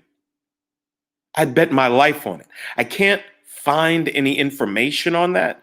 They don't keep rape stats on men in jail, but I'd bet $1,000 that in most major metropolitan cities, some guy that's in jail for child support, some guy that's in jail, he couldn't pay his traffic fines, some guy that had a dime bag of weed on him, is in jail being raped, literally raped. And that's something no one ever talks about, ever. All we preoccupy ourselves with what might be happening to women. And a lot of these stories have been proven to be false. I'm not saying the rape of women doesn't happen. It definitely happens, but not anywhere near on the scale that child molestation happens. That's a much more significant issue, child molestation, than actual rape of adult women. Again, it happens. And when a man perpetrates that type of crime, there's only one remedy for it, and that's his execution. But we never take into consideration men that are being raped in these correctional facilities all across this country. And, you know, I personally may not care if the guy's a rapist himself or a murderer or some hardened criminal, but you got brothers in there on minor petty shit who know nothing about prison and end up getting sexually assaulted in prison.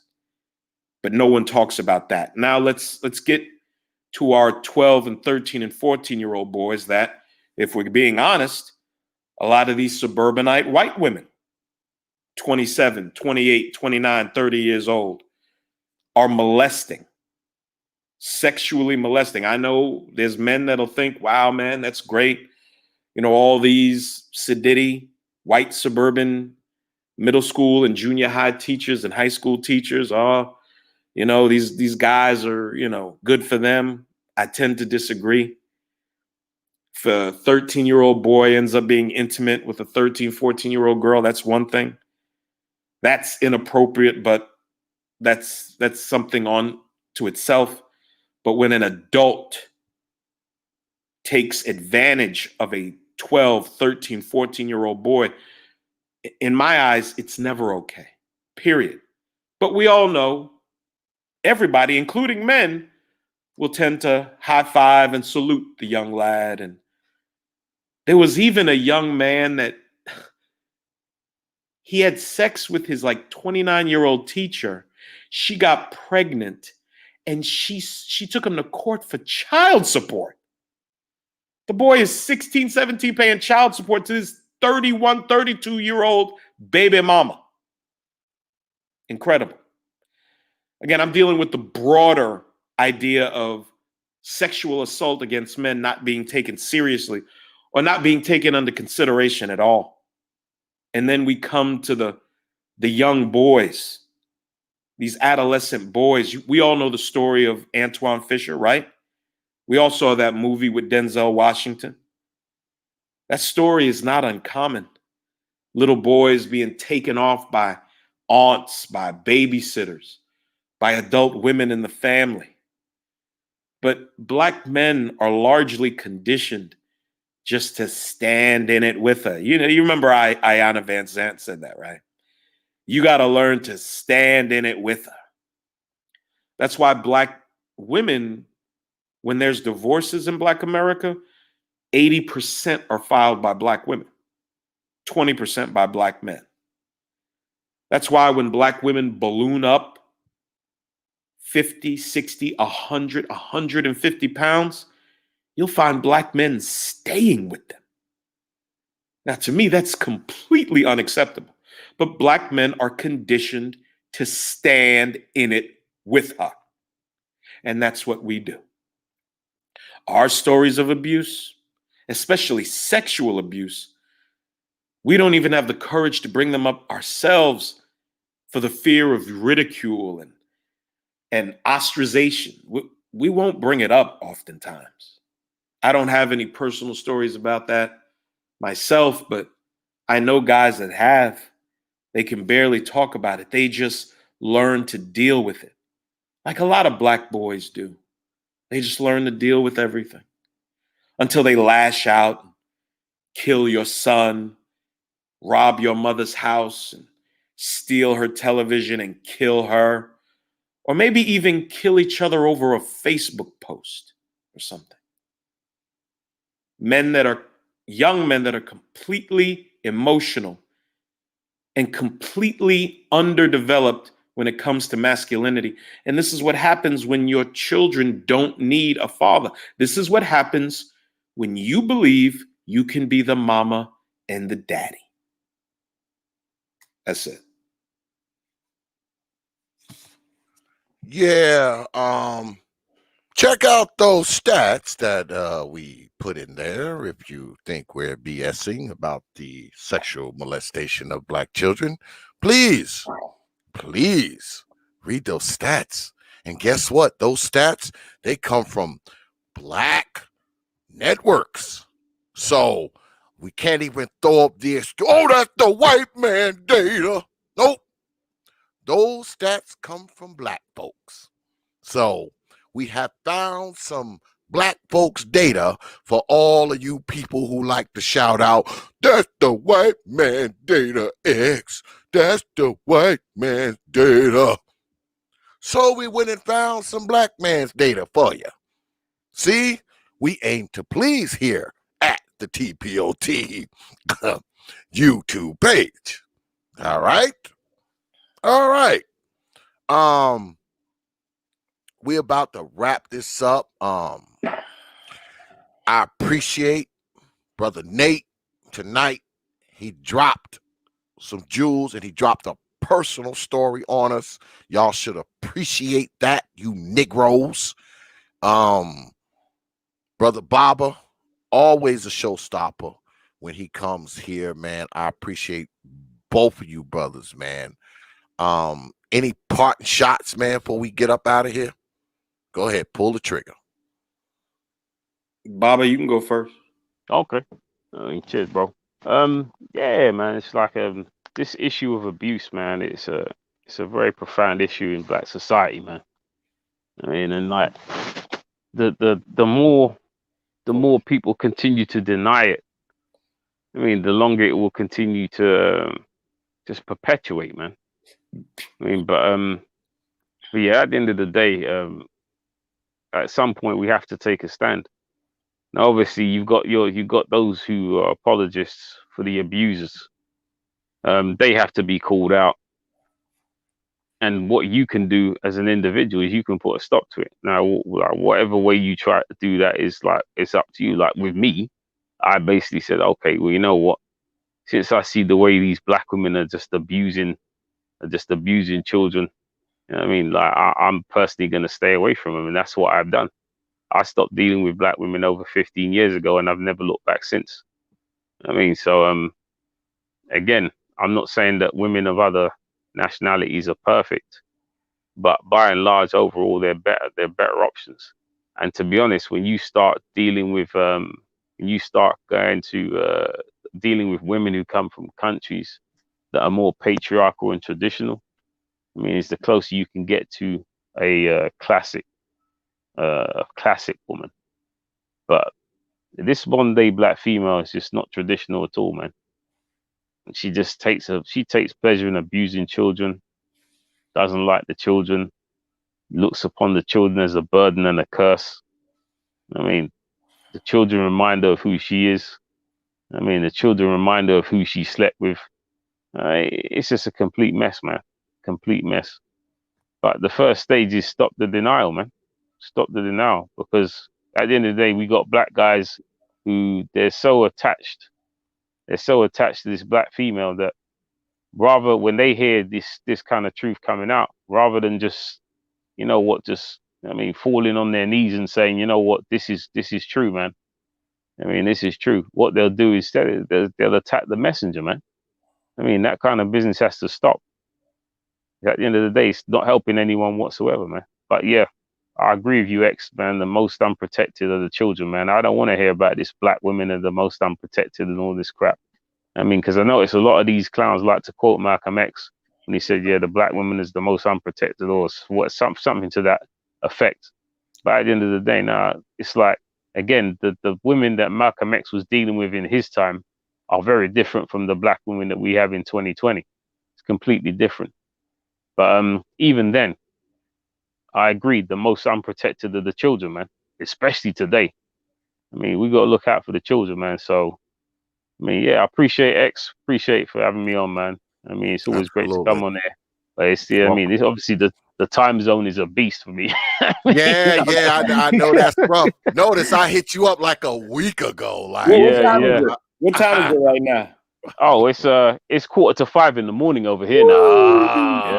Yeah, man. It's a Wow, beast, man. man. Hey, I appreciate it, Baba. Yeah, yeah, man. man. Hey, I it's all do good, too, man. man. I do too, man. And you know, you're always welcome back here, man. I'll be hitting you up soon for something, brother. Definitely. Brother Baba. Absolutely, man. I appreciate you, brother. Peace. All right, bro. Take it easy, man. Take it easy, You brother got Nate. it, man. Salute, All right, man. bro. It was a pleasure, man. And you, Peace. bro. Peace out. Brother Nate, Yes, my sir. brother. But before you go, hold up. Next week, I'm gonna get you. See, notice how I be doing things a week in advance now.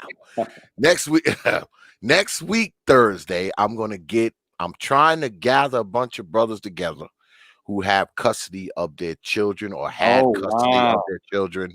Love to talk about And that. of course, I want you to come through. Perfect Black gonna be there. Brother Jay Shine gonna be there.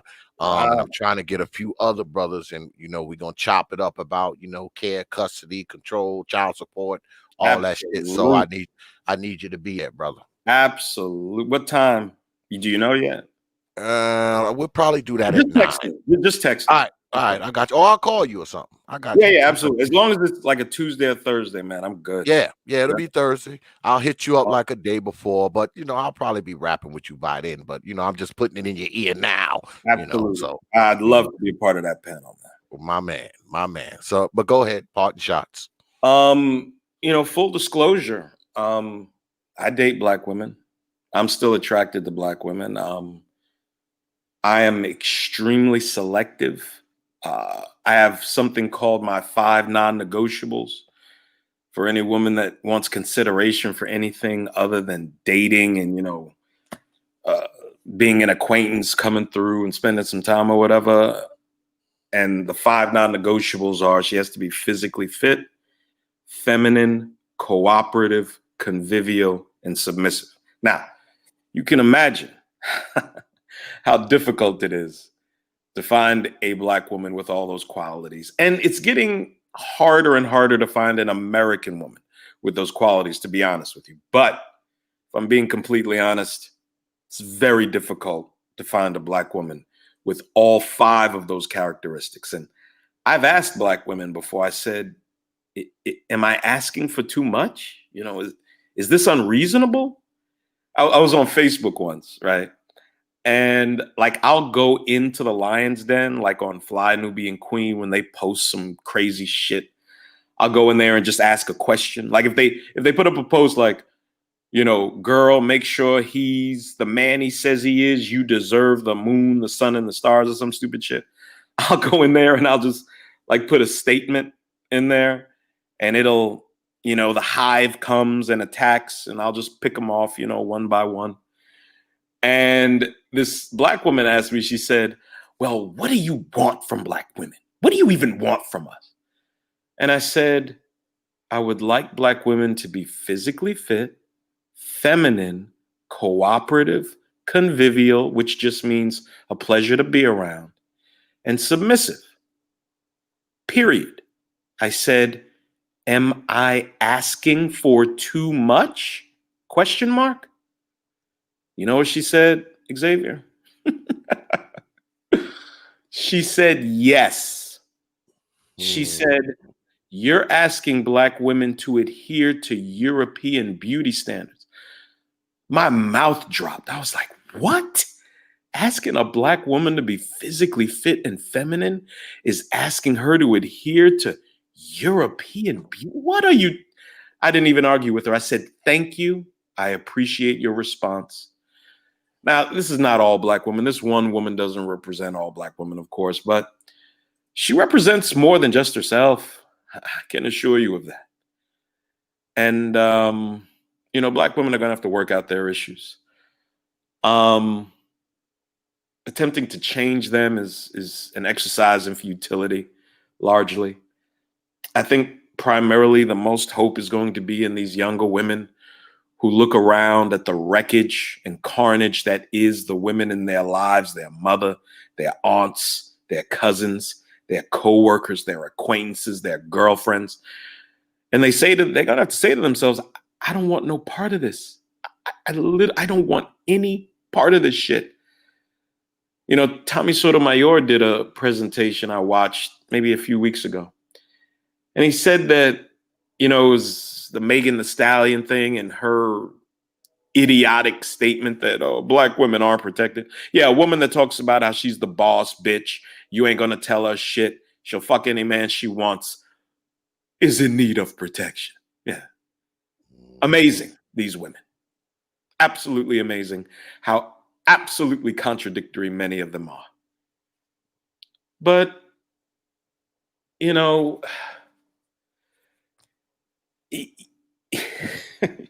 just have to ask yourself, when are they going to realize, when are they going to come to the realization that everything they've been taught? I mean, can you come to the realization before you've completely ruined yourself? Again, when you're young and beautiful, you want the worst men. As you get older, you want the better men, but now they don't want you. You're going to have to solve this puzzle. The easiest way to do it would simply, number one, exercise some virtue, have some reverence for your vagina and your womb, and understand that you were designed by your creator to get your directives from me. And not me in the sense of me personally, but Black men like me. Competent, accomplished, family-oriented Black men. The Black men that when you're young, you have very little interest in. Very little. You can't not listen to us and then expect us to come to the rescue when you turn your life into shit. It just doesn't work like that. Not anymore. It did for a time. Brothers during the 80s and 90s were all about stepdaddyville. They couldn't wait to travel to stepdaddyville. Well, those days are over, largely, So for any woman that's listening, if you've had these children out of wedlock, I've said on a platform before that maybe you should consider calling competent members, male members of your family, your brother, your uncle, your father, and maybe make an appeal to them to maybe you could move within a couple of miles of where they live and give custody of your son to that male family member. And not so that you can hit the streets and, have your hot girl summers and stuff, Hot girl summers tend to lead to hot girl abortion and hot girl out of wedlock birth. They even lead to hot girl STDs, And eventually all that leads to hot girl depression. And then ultimately what many Black women in their 40s experience, which is hot girl regret. And the only way these younger women are going to avoid this is if you understand that you're supposed to be listening to men, competent, family-oriented men. That's who you're supposed to listen to. Not Oprah, not Huffington Post, not Lipstick Alley, not Ebony, Jet, or Essence. None of these media outlets should you be listening to. You're supposed to listen to me. That's who.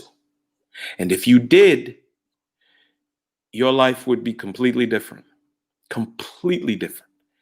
All of the hell and the pain and the anguish and the regret that a lot of you black women feel in your late 30s and early 40s, it's completely avoidable. All you have to do is listen to proper black men. You know, there's a reason in the wedding ceremony, and I know a lot of you black women aren't familiar with the wedding ceremony, but just follow me. Just follow me for a minute, ladies. I know this may appear alien to you. Yeah, pretty much. Just follow me for a minute. Just follow me. I got you. I promise. I'm going to get us there. You just got to trust me. So the father walks the bride down the aisle, and the bride goes from the care, the provisions, the protection, and the discipline. Don't forget the discipline now. I don't like that.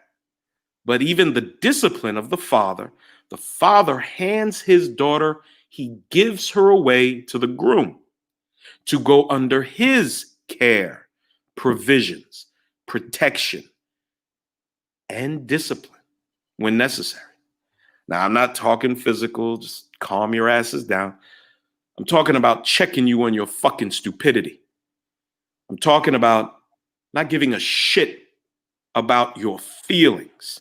The whole country walks around on eggshells around the black American woman. All of us do. All of us do. You can't upset her. You can't make her angry. You got to watch out what you say. Don't you upset this black woman, goddammit. Because she's going to go off on you, man. Well, there's a lot of people that just simply don't care about this anymore. We don't concern ourselves with your feelings. Not that I'm attempting to hurt your feelings. I don't want to do that either. But what I do want to do is tell you the truth. And however the truth makes you feel, it doesn't matter. It's the truth.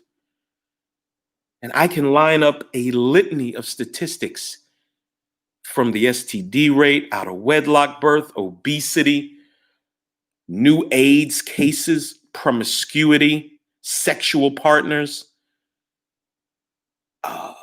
consumer loan debt, college loan debt, you name it. I line up these stats and you are at the top of most of the worst statistics there are. And for the last 40 years, you get on every platform talking about how bad we are when the stats don't support any of your premises. Well, you call us dusty, and most of us are in the middle class. You say we're not good fathers. The CDC and blackdemographics.com both state that black fathers are the most involved fathers when you choose proper fathers for your children. I'll be honest, the only areas where I feel black men are lacking, we lack in maturity. Black men, unfortunately, we're not as mature as we should be. And we see a lot of that in the manosphere. We just do. We just do. And number two, entrepreneurship. Black men need to begin to own what goes on in their community, number one, and we need to have control over our talents, our innate physical and entertainment abilities.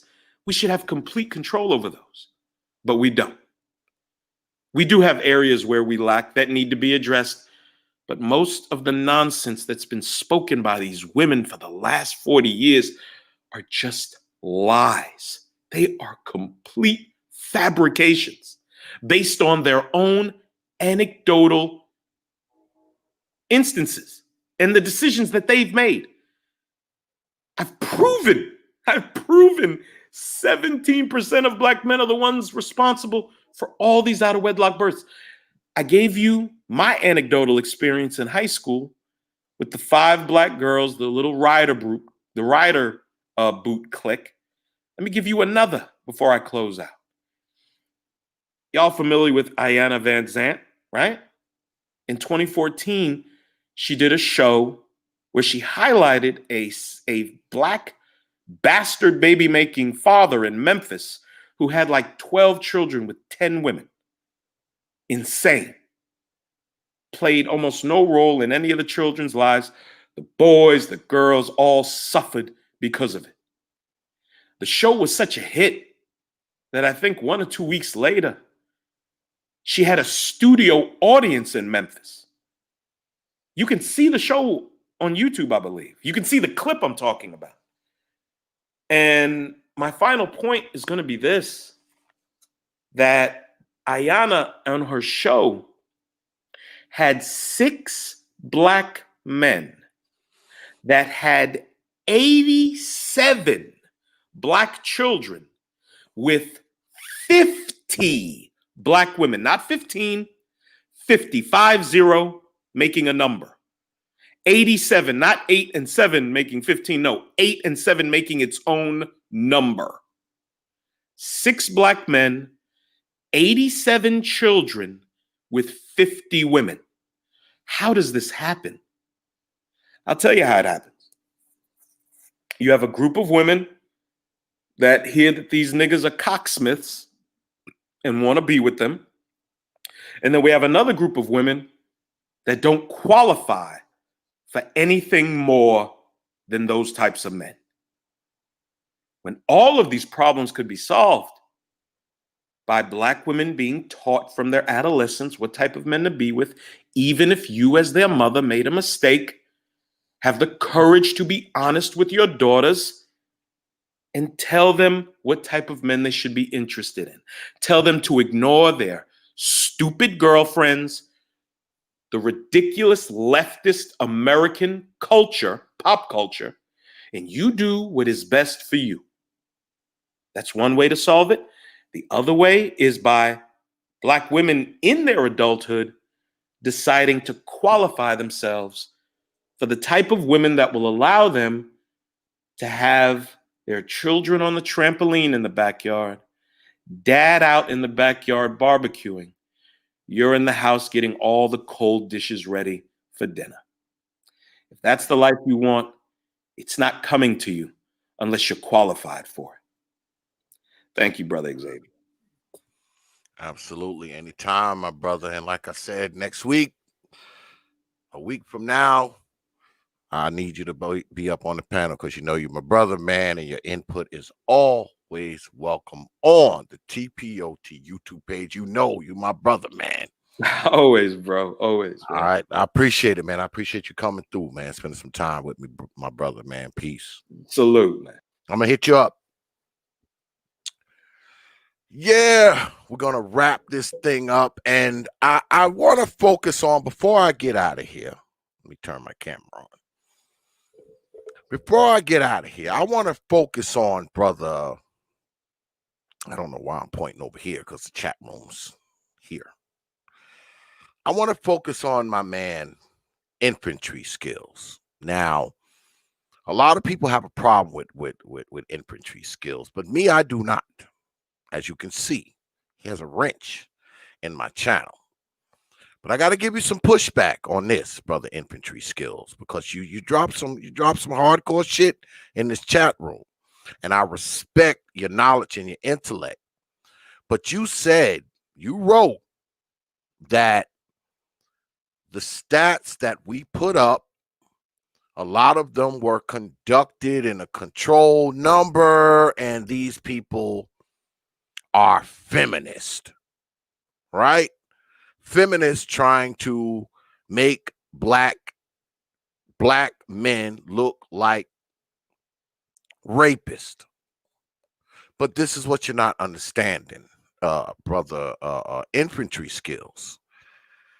The people who are molesting these children are black. They are black. It's not white people.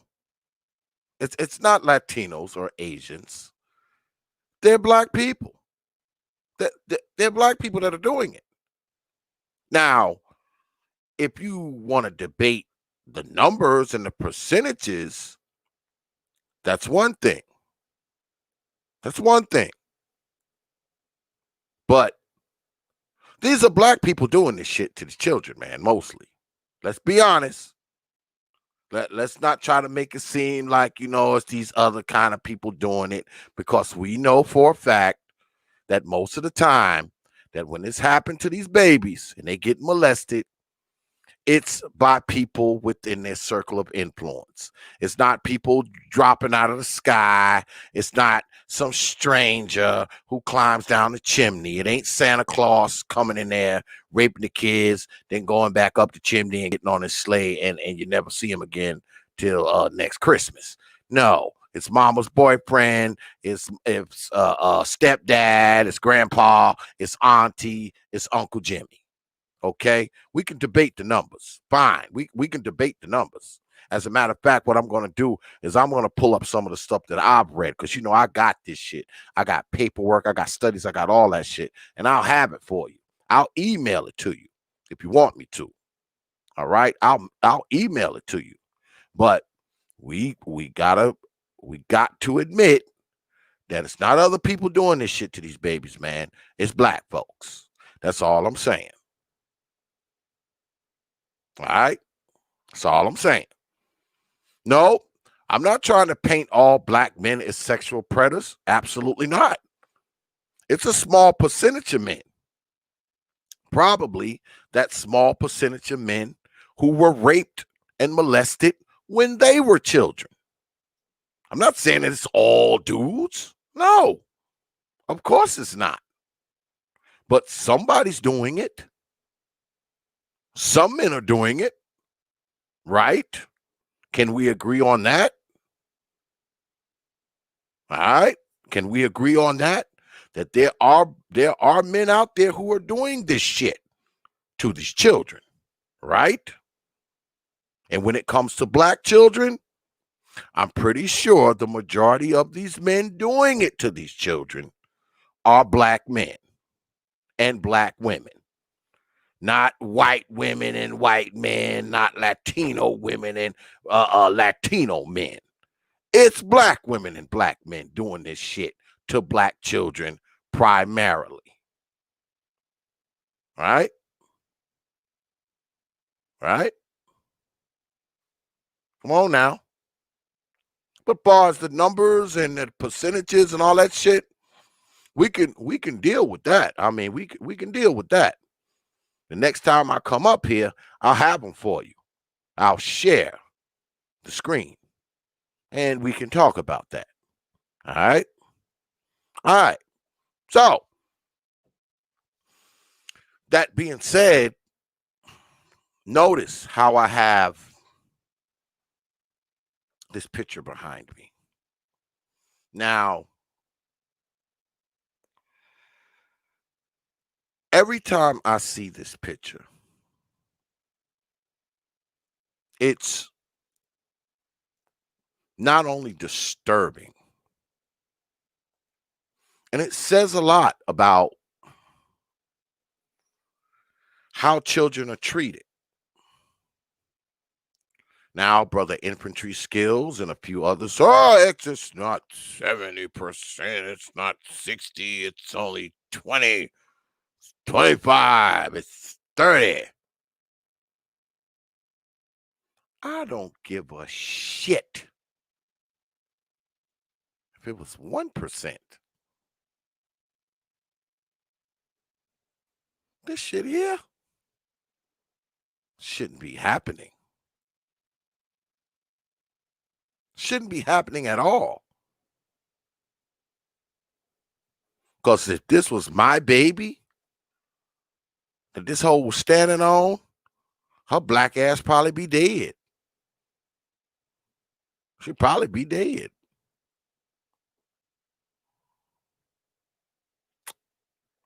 That's pretty much what it comes down to. It's pretty much what it comes down to. I mean, at some point, man, we gotta stop this shit. We gotta stop acting like it's nothing because we say, oh, it's only 5% of us. It's only 10% of us. It's only 20% of us. It's only 30% of us. As if that somehow makes it all right. Is that what y'all believe? Is that what y'all believe? That we shouldn't talk about it because it's only whatever percentage you think it is?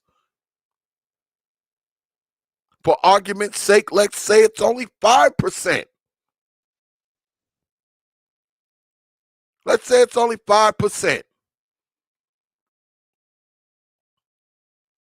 Only 5% of babies having this shit happen to them. Right? Only 5%. Only 5% of kids assuming this position. Only 5% of young boys assuming this position. Only 5% of kids going through this. Only 5% of kids going through this. Let's say it's only 5%.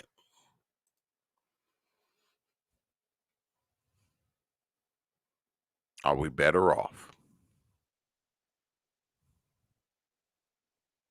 Are we better off? I don't think so. Because I know me, I'd probably be talking about this shit if it was 1%.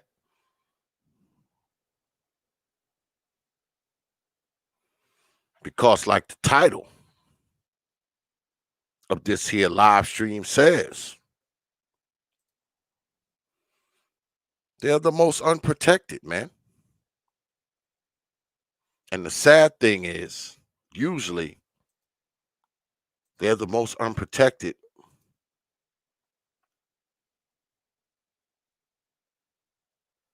right where they live, right with the person who's supposed to love them the most. That's usually who they need the most protection from. Now, people don't want to say that.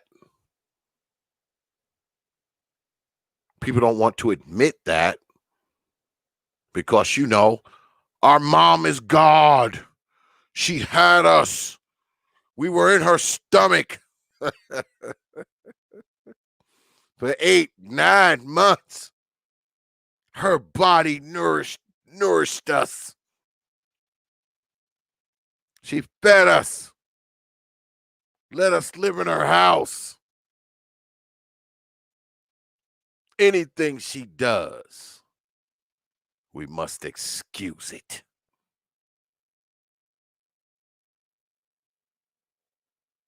Even if she beat the crap out of us. Even if she barely fed us, barely clothed us, barely housed us.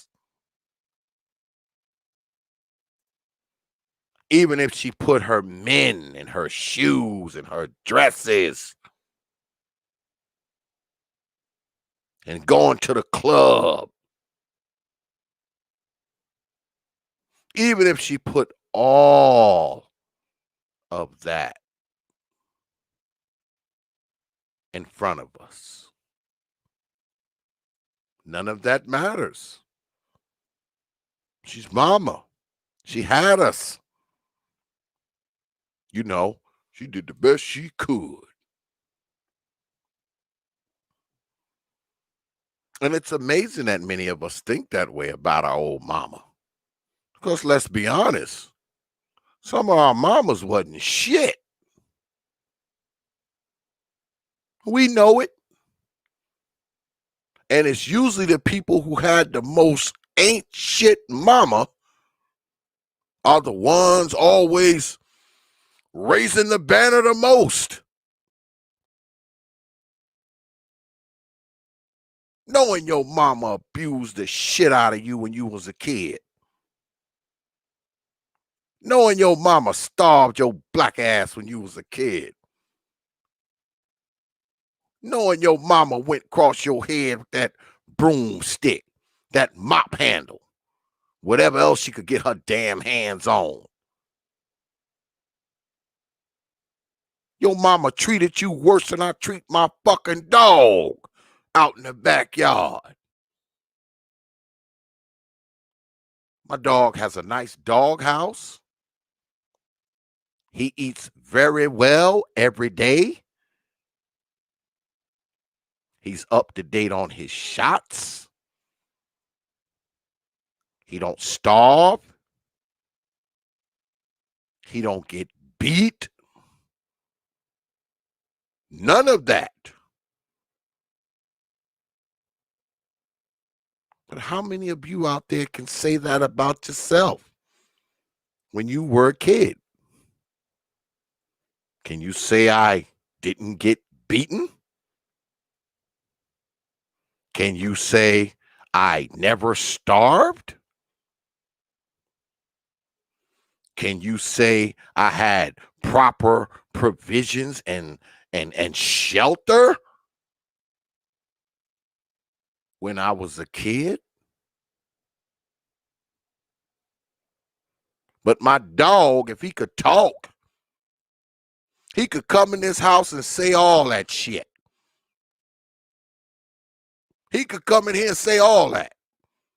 He don't get beat. He eat good. He live good. And he's a fucking dog. He's a fucking dog. So for us to sit up here and try to excuse the treatment of these children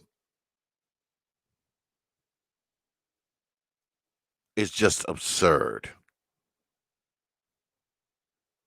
And whenever I think about it, it pisses me off. Forget what I saw when I was a kid. Forget what I saw when I was coming up as a young guy. The shit I see now. There's kids right now getting treated worse than I treat my fucking dog. And if y'all are all right with that, that's cool, man. If y'all are okay with that, that's cool.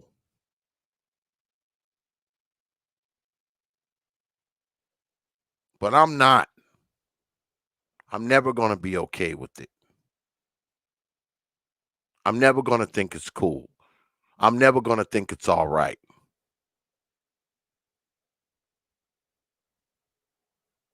And I don't give a shit what the numbers are. Like I said, it could be 2%. That's 2% too fucking many.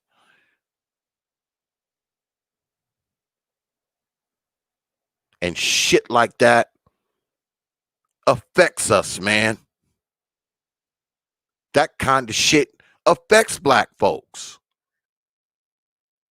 That kind of shit plays a part in why black folks are in the predicament they're in.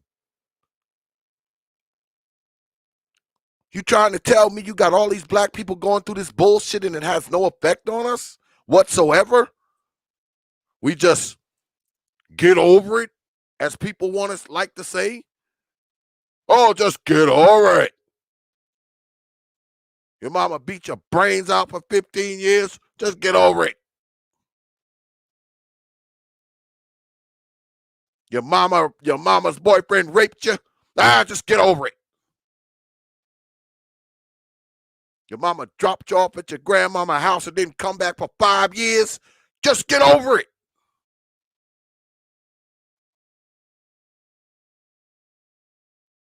Just get over it, right? All these black folks just need to get over that shit. That's funny that people say that. It's funny that they say just get over it. Because all the other shit that black people go through, no one's saying get over that.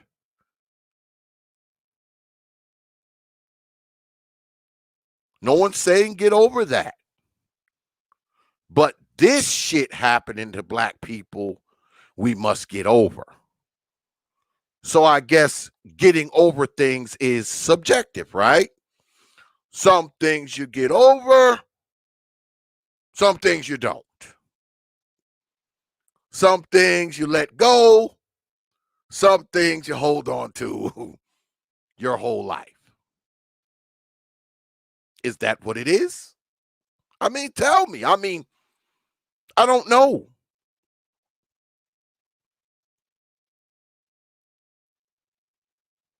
But I say again, I do know people who have been through this shit, man. And they're my age. And I'm an old motherfucker. And they still talk about it to this day, man. They haven't fucking gotten over it. They've learned to live with it. Yes. They've learned to deal with it. Yes. But they haven't fucking got over it, man.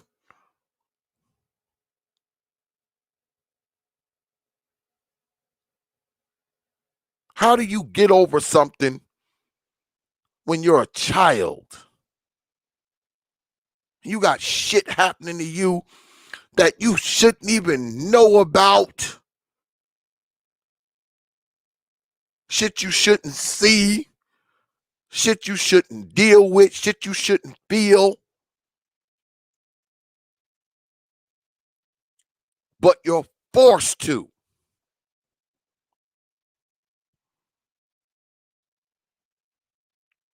Because the goddamn adults in your life are making badass decisions. You're a kid. You can't just pack your shit and get in your car and leave. You are forced to deal with that shit. You're not choosing to deal with it. You're 5 and 6 and 7 and 8 and 9. You are forced to deal with it.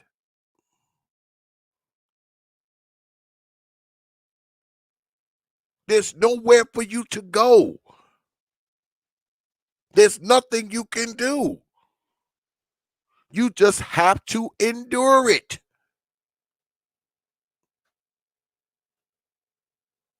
And usually you have to endure it because of the freaking adults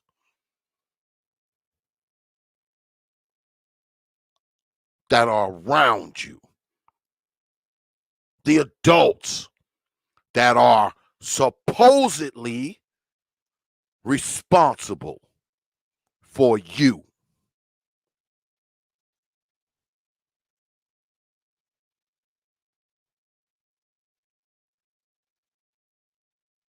So don't give me that crap about people should just get over it, man.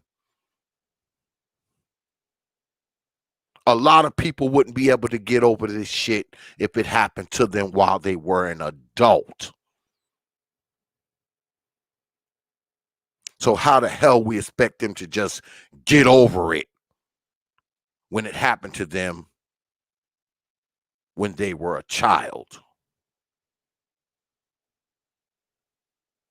Especially if they never got any type of counseling or therapy or ever talked to anyone or anything. They've been carrying that shit. I know. Y'all know. Y'all watch me. Y'all know I got a bunch of people that come up here and talk about their childhood experiences. Don't play with me, folks. Y'all know this is what we do here. There are many of videos on this channel. And you've heard these people come up here and talk about how they were treated when they were children. The abuse, the beatings, the neglect, the molestation. You've heard it here. And these people are in their 30s, their 40s. And they talk about it like it just happened yesterday.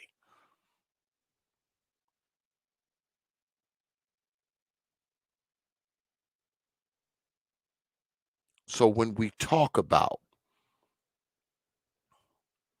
the most unprotected people, I think it's time for us to retool our minds, man.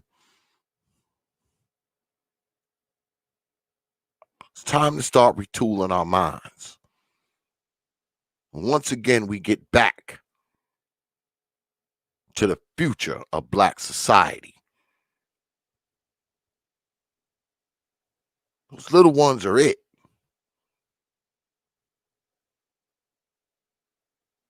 Because if we ain't protecting them, we're not protecting our future, man. We're not. We're not protecting our future. We're not protecting these babies from this BS.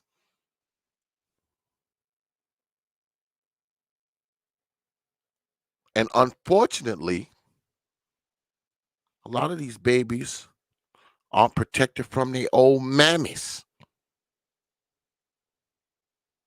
Because a lot of this shit that's happening to these children, if it's not being done by her, it's being done by somebody she gave access to you. I'll say again, it ain't Santa Claus coming down the chimney doing it. It ain't the fucking Easter Bunny.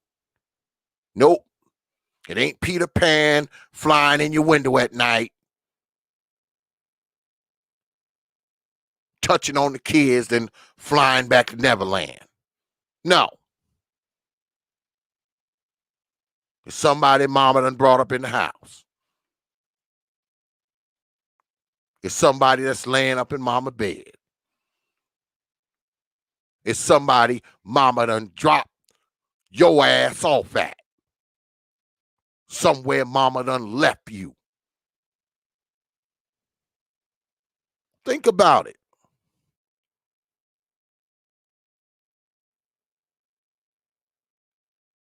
So let's not play like this stuff isn't avoidable, because it is. It's avoidable.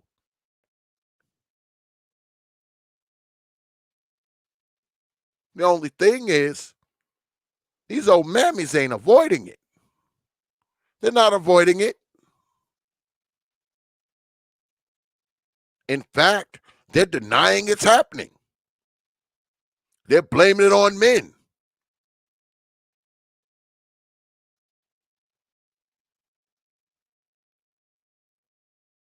Which leads me to believe that they don't care. They don't care about these babies. They don't care what happens to them.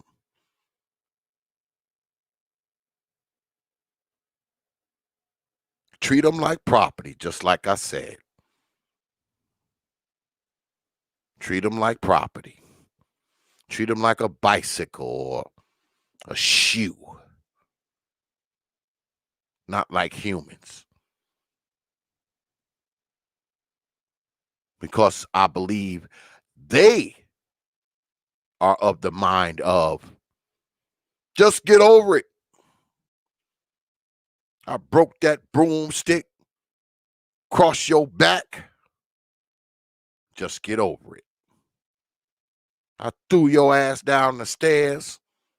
Just get over it.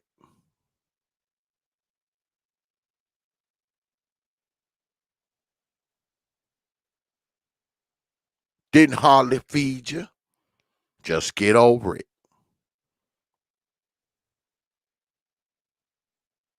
kept you around folks who you shouldn't have been around. Just get over it. Boyfriend in your room at night touching on you. Just get over it.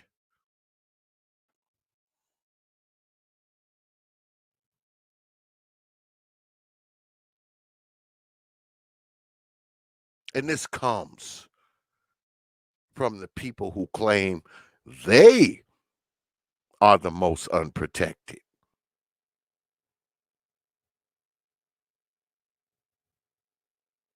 Isn't that odd? Isn't that odd? How the so-called most unprotected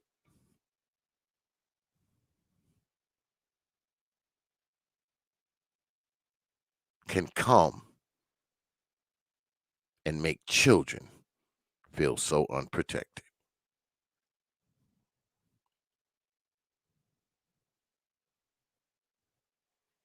I don't know, folks. I think we got this all wrong. And y'all know me.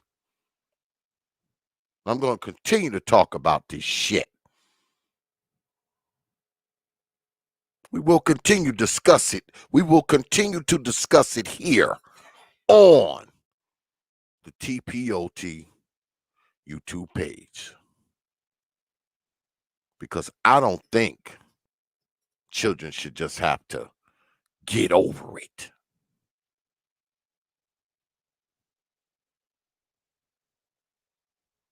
But anyway, I appreciate everybody coming out tonight, man. I appreciate it. I see y'all going crazy in the chat with the get over it. Keep them coming.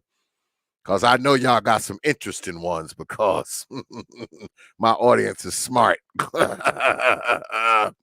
But yeah, man, I appreciate y'all, man, coming out tonight, man. You know, I appreciate the good folks in the chat room right here. And of course, I always appreciate the good folks out there in the audience, man. I appreciate all y'all, man. It's always good to be up here with you good folks, man. It's always a pleasure, man. And you know, I appreciate y'all hanging out with us, man. Spending some time with us, man. It's always a good thing. I'm gonna go ahead and play a couple commercials, and on the other side of the break, we're gonna peel on up out of here. All right. I will see y'all on the other side of these here presentations. And now, a word from our sponsor. This exciting episode comes courtesy of Obsidian versus the World. Hey fellas, you know my Obsidian versus the Black Love Industry series have been so popular that we here at Obsidian Radio decided to just go all out with it, since everybody and their grandmama is gunning for me anyway, like I was John Wick or something. Fuck it. We're gonna do a brand new show over at Brother Xavier's Prophet of Thought channel right here on YouTube. We call it Obsidian versus the World. That's right, fellas. Obsidian versus the World. This is a special show that is aimed at all the haters of your Lord and Master, Mumia Obsidian Ali. Think you got what it takes to take on the O-Man, Amano? Step right up and let's see what you got. In this show, Obsidian versus the World.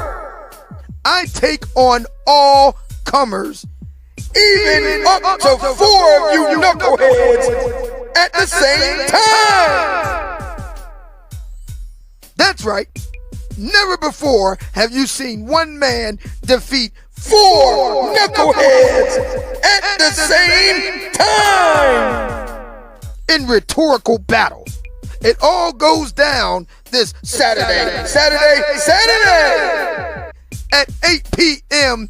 EDT, mark your calendar, get your popcorn ready, because it's Obsidian versus the world. Don't miss it. Obsidian versus the world. It all goes down on Saturday at the Prophet of Thought channel on YouTube. I'll see you then. And thank you.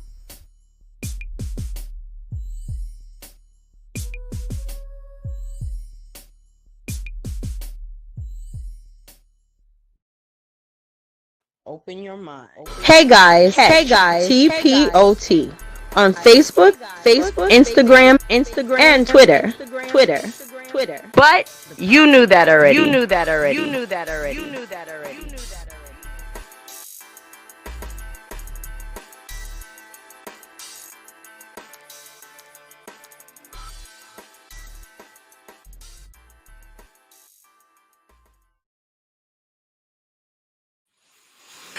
Yeah. So we're gonna close out, man. I appreciate all of y'all, man. I appreciate all the brothers for coming through tonight and the ladies too. Special shout out to my man Big Nate. Dropped a serious story on us tonight, and my man BabaTunde Umanah from Negro Wars. Going down there, check your channels out, man. Hey, good stuff tonight, man. And if you came in late, go ahead and rewind it, man. Check out some really, really good information, man. The brothers was dropping it tonight, man, as always. So make sure you have your black behinds here, 8 p.m. Eastern time on Saturday. We're going to do a big show, man. You're going to see Brother Obsidian here acting a damn fool. So make sure you're here. All right. So, and also special shout out to infantry skills. You know, I actually like infantry skills, believe it or not. Believe it or not. He has a tendency to keep us honest, and hey, I don't have a problem with that at all. All right. So, with that, I will leave you with 3 words. You know, like I always do. Let us open our mind. I know leadership don't need Peace, folks. See y'all Saturday night.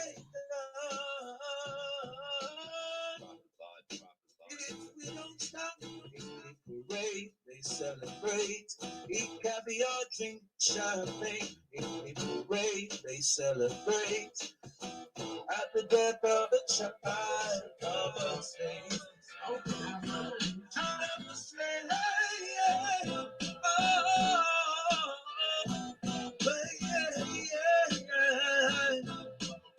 Remember your forefathers' tears, the lives which was lost for us to see peaceful years.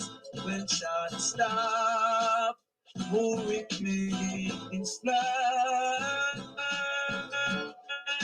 In the parade, they celebrate. Eat caviar, drink champagne. In the parade, they celebrate. At the death of the child of a slave.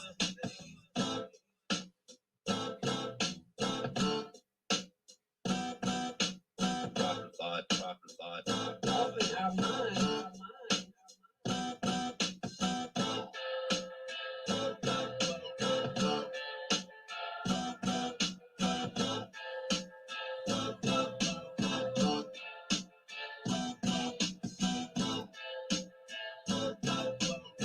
We don't stop.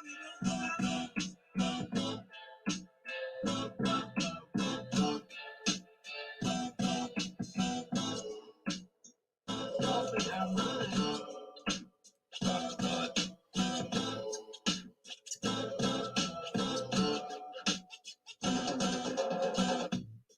Open our mind.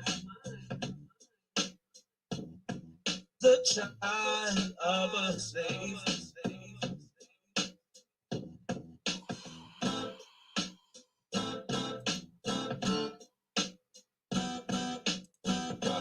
Proper thought. Open our minds.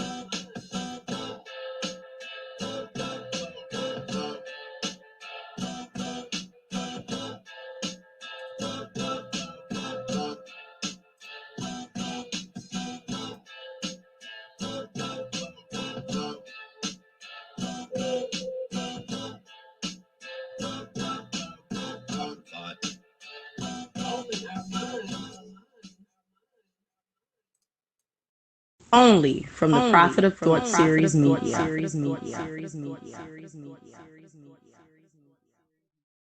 You know.